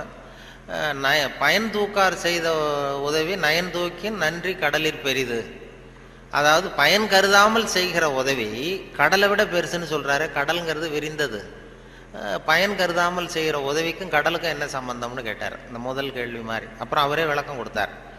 கடல் பயன் கருதி தான் நமக்கு உதவி செய்யும். அதாவது நம்மகிட்ட இருக்கிற தண்ணி ஆவியாக போய் மறுபடியும் மேகமாகி மறுபடியும் மழையாக பொழிஞ்சு அந்த தண்ணி மறுபடியும் நம்மகிட்டே வந்துடும். அப்படிங்கிற பயன் கருதி கடல் உதவி செய்யுது. அதை விட பயன் கருதாமல் செய்கிற உதவி பெருசு இல்லையா? அதனால தான் கடலை விட பெருசுன்னு சொன்னார் அப்படின்னு சொல்லி அவர் விளக்கம் அதை கொடுத்தார். இப்போ நிலையில் தெரியாத அடங்கிய தோற்றம் மலையினுமான பெரிது. அதாவது மனசு அடங்கினவன் மலையை விட பெருசு அப்படின்னா மலை அசையாமல் இருக்கிறது ஒன்றும் அதிசயம் இல்லை, மனம் அசையாமல் இருக்கிறது தான் அதிசயம். அதனால் மலையை விட பெருசுன்னு சொல்லி அவர் விளக்கம் கொடுத்துட்டு போனார். மனசை அசையாமல் வச்சுருக்கிறது ரொம்ப கஷ்டம். அது சொல்லிடலாம், மனசை நான் கட்டுப்படுத்துகிறேன்னு. ஒருத்தன் நான் என்ன பெரிய பெரிய துறவிகள்லாம் நான் மனசை கட்டுப்படுத்துகிறேன்னு ஒருத்தன் சவால் விட்டுட்டு போனானா, போய் என்ன பண்ணுறதுன்னா ஒரு நடுக்காட்டில் போய் உட்காந்துக்கிட்டான்.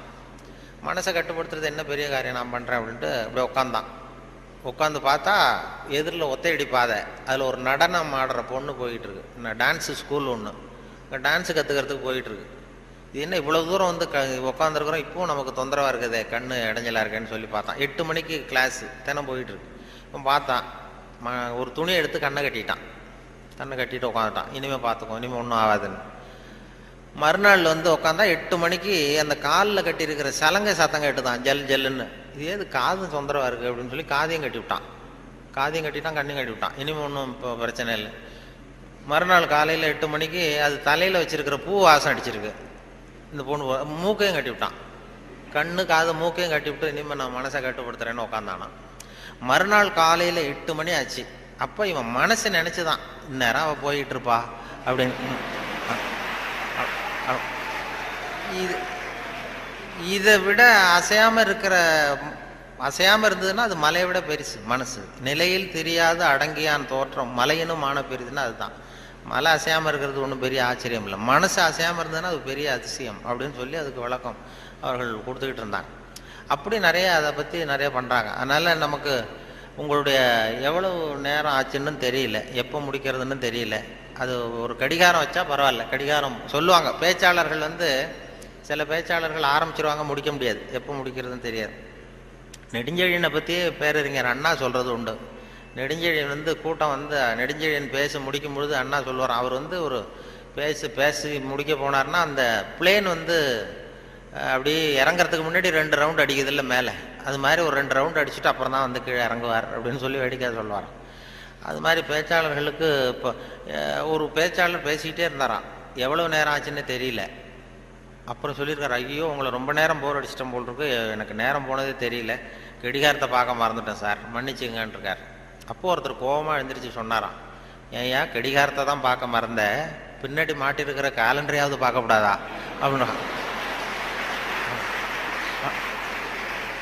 அப்படின்னா அவன் வாரக்கணக்கில் பேசிகிட்டு இருந்திருக்கான். போன ஆரம்பத்தில் முடித்து இந்த விழா முடிகிற வரைக்கும் பேசிகிட்டு இருக்கிறது மாதிரி ஆகிடும். அது அந்த பேச்சுங்கிறது அந்த கல்கி சொன்னார்ல, அது மாதிரி இருக்கணும்னு சொல்லுவாங்க. பேச்சு எதுவாக இருந்தாலும் ஒரு தன்னம்பிக்கை ஊட்டுறது மாதிரி இருக்கணுமா. ஒரு பேச கேட்டாலும் எழுத்தை படித்தாலும் அது படித்து முடித்ததும் நமக்கு ஒரு வாழ்க்கையில் ஒரு பிடிப்பு தன்னம்பிக்கை ஊட்டணும். ஒரு இளைஞன் வாழ்க்கையில் விரக்தி அடைஞ்சி தற்கொலை பண்ணிக்கலாம்னு போய் தண்டவாளத்தில் தலையை வச்சு படுத்தான். எதுவும் வாழ்ந்து பிரயோஜனம் இல்லைன்னு விரக்தி அடைஞ்சிட்டான். படுத்துக்கிட்டு இப்படி பார்க்குறான், 2 பக்கமும் ரயிலே வரல. இது என்னடா தற்கொலை கூட பண்ணுறது சாத்தியமா இல்லையே அப்படின்னு பார்த்தான். அப்போ யாரோ ஒருத்தர் ஒரு பக்கத்தில் ஒரு பெரிய மைதானம், ஒரு பெரிய பேச்சாளர் பேசிகிட்டு இருக்காரு. ஆகா அங்கே யாரோ ஒருத்தர் பேசுகிறாரு, அதையாவது போய் கேட்டுட்டு வருவோம் கொஞ்சம் நேரம், இங்கே போர் அடிக்குது, அதுக்கப்புறம் தண்டவாளத்தில் தலை வச்சு படுத்துருவோம் அப்படின்னு எழுந்திரிச்சு போனான். அங்கே போனால் ஒரு 2000 பேர் உட்காந்துருக்காங்க மைதானத்தில். பேசிகிட்டு இருக்கார் ஒரு பேச்சாளர் தன்னம்பிக்கைங்கிறத பற்றி. பேசி முடித்தார் 1 மணி நேரம். முடிச்சுட்டு எல்லாரும் கலைஞ்சி போயிட்டாங்க. அப்புறம் அந்த இளைஞன் போனான். போய் அந்த பேச்சாளர்கிட்ட, சார் நான் வந்து தற்கொலை பண்ணிக்கணுங்கிற எண்ணத்தோடு தண்டவாளத்தில் தலையை வச்சு படுத்திருந்தேன். உங்கள் குரல் கேட்டது, பேச்சு கேட்கணும்னு வந்தேன். 1 மணி நேரம் உங்கள் பேச்சை கேட்டேன். இப்போ வந்து அந்த தற்கொலை எண்ணத்தை மாற்றிக்கிட்டேன். நான் இனிமேல் தற்கொலை பண்ணிக்க மாட்டேன். எனக்கு வாழ்க்கையில் ஒரு தன்னம்பிக்கை வந்துட்டுது, பிடிப்பு வந்துட்டுது. அதுக்கு நீங்கள் தான் காரணம் அப்படின்ட்டுருக்கான். அது எப்படி அந்த முடிவுக்கு வந்தேன்னு கேட்டிருக்காரு அவர். ஒன்றும் இல்லை சார், இப்போ உங்கள் பேச்சு எவ்வளோ பேர் கேட்டாங்க இந்த கூட்டத்தில் அப்படின்னா ஒரு 2000 பேர் கேட்டிருப்பாங்க அப்படின்னாரான் அந்த பேச்சாளர். அப்போ அந்த இளைஞன் சொன்னானா, ஏன் சார் ஒரு 2000 பேரை ஒரே நேரத்தில் சாகடிக்கிற நீ உயிரோடு இருக்கிறப்போ நான் எதுக்கு சார் சாகணும்? நான் எதுவும் எந்த தப்பும் பண்ணலையே சார், ஒன்றும் எதுவும் பண்ணல சார், நான் ஒன்றும் இப்போ பழச்சிக்குவேன் சார்ட்டு போட்டாரான். அப்படி வந்துடும் கதை. அப்படி பேச்சாளர்கள்ங்கிறது அந்த என்ன ஒரு சகிப்புத்தன்மை. ஒரு பேச்சாளர் என்ன பண்ணார் தெரியுமா, வேகமாக போயிருக்காரு, அவசரமாக கூட்டத்தில் பேசணும்னு போயிருக்காரு. ஒரு காட்டு வழியாக போகும்போது சிங்கம் வந்து எதிரில் நின்று தான் வழி மறிச்சிருக்கு. ஏன் என் நிற்கிற அப்படின்னா, எனக்கு பசிக்குது, உன்னை சாப்பிட போகிறேன்னு தான் சிங்கம். நீ என்ன இப்போ சாப்பிட்றாத, நான் ஒரு முக்கியமான கூட்டத்தில் பேசுறதுக்காக போயிட்டுருக்கேன், அதனால் அதை கெடுத்துறாத அப்படின்ட்டு. அது என்ன, உன் மீட்டிங்கை பற்றி எனக்கு கவலை இல்லை, உன் பேச்சை பற்றி எனக்கு என் பசி தான் முக்கியம், உன்னை சாப்பிட போகிறேன்னு. ஐயோ அவங்கெல்லாம் ஏமாந்துருவாங்க, ரொம்ப பேர் காத்துக்கிட்டு இருக்கிறாங்க பேச்சை கேட்கறதுக்கு, ஏமாந்துருவாங்க அப்படின்றாரு. இனி என்ன அவ்வளோ நல்லா பேசுவியா அப்படின்னு தான் சிங்கம். அதை ஏன் பேச்சை கேட்டால் அப்படியே கேட்குறவங்க மயங்கி விழுந்துருவாங்க. உடனே சிங்கம் சொல்லிச்சான், நீ இங்கேயே பேச, நான் மயங்கி விழறேன்னா பார்ப்போம் அப்படின்ட்டு. உடனே ஒரு ஆரம்பித்தார், பெரியோர்களே தாய்மார்களே அப்படின்னார். சிங்கம் அப்படியே கரகரகரகரன்னு சுற்றி விழுந்துடுது, மயக்கடிச்சு, அப்படியே மயக்கடிச்சு விழுந்துட்டுது. இவர் பார்த்தார், இதுதான் நமக்கு தப்பிக்கிறதுக்கு சரியான நேரம், இந்த மயக்கம் தெளி எழுந்திரிச்சு ஓடி போகணும் நம்ம அப்படின்னு. அப்படி பாம்பு நெளியிறது மாதிரி நெளிஞ்சு போனாராம். ஏன்னா எழுந்திரிச்சு நடந்தால் அதிர்ச்சியில் முழிச்சுக்கிட்டுதுன்னா என்ன பண்ணுறது, மயக்கம் தெளிஞ்சிரும்னு பாம்பு நெளிய மாதிரி நெளிஞ்சு கொஞ்சம் தூரம் போய் எழுந்திரிச்சு ஒரே ஓட்டமாக ஓடி போட்டார். ரொம்ப தூரம் போய் திரும்பி பார்க்குறார், அந்த சிங்கம் அப்படியே கிடக்குதா, பின்னாடி துரத்துதான்னு வேர்த்து ஒழுகுது, மூச்சு வாங்குது. ரொம்ப தூரம் ஓடி போய் திரும்பி பார்த்தா சிங்கம் அப்படியே மயங்கி கிடக்கு, மயங்கி விழுந்தது அப்படியே கிடக்கு. இவர் அங்கே இருந்து அந்த சிங்கத்தை பார்த்துட்டு மனசுக்குள்ளே நினச்சிக்கிட்டாராம், நல்ல வேளை நம்ம பேச்சை கேட்டுட்டு அந்த சிங்கம் மயங்கி விழுந்ததுனால நாம் தப்பித்தோம் அப்படின்னு அவர் நினச்சிக்கிட்டாராம். நம்ம பேச்சை கேட்டு மயங்கி விழுந்ததுனால தப்பித்தோம், நல்ல வேலை அப்படின்னு நினச்சிக்கிட்டாராம். அதே நேரம் சிங்கம் லேசாக தலையை தூக்கி ஒரு கண்ணால் அவரை பார்த்துட்டு இது நினச்சிக்கிட்டு தான், நல்ல வேளை மயங்கி விழுந்தது மாதிரி நடித்ததுனால நாம் தப்பித்தோம்,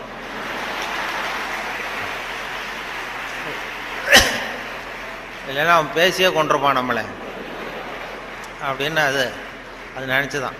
இப்போ எதுக்கு இதை சொல்கிறேன்னா, இப்போ உங்கள் முகத்தையெல்லாம் பார்த்தா அந்த சிங்கத்தோட முகம் மாதிரி தெரியுது எனக்கு.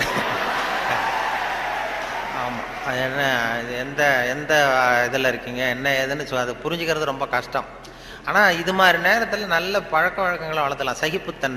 சகிப்புத்தன்மைங்கிறது ஒரு பெரிய முக்கியம். இன்டர்நேஷ்னல் இயர் ஆஃப் டாலரன்ஸ்னு கொண்டாடினாங்க.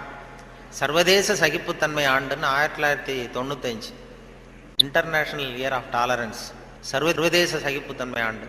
எதுக்கு சொல்கிறேன்னா, இது மாதிரி சந்தர்ப்பத்தில் நீங்கள் உங்களுக்கு பிடிக்குதோ பிடிக்கல ஒரு சகிப்புத்தன்மைன்னு ஒன்று, எவ்வளோ நேரம் தாக்கு பிடிக்க முடியும் அப்படிங்கிறதெல்லாம் பண்ணிக்கலாம். அதனால் அது மாதிரி உங்களுடைய உங்களுடைய சகிப்புத்தன்மை நல்லாவே இருக்குதுன்னு நினைக்கிறேன். ஏன்னா இது வரைக்கும் யாரும் கலைஞ்சி போகல, அதனால் எல்லாத்தையும் தாக்கு பிடிச்சி உட்காந்துருக்குறீங்க. அதனால் உங்களை எல்லாம் இது மாதிரி ஒரு நல்ல சந்தர்ப்பத்தில் சந்தித்ததில் எனக்கு ரொம்ப மகிழ்ச்சி. ஏன்னா ஒரு பெரிய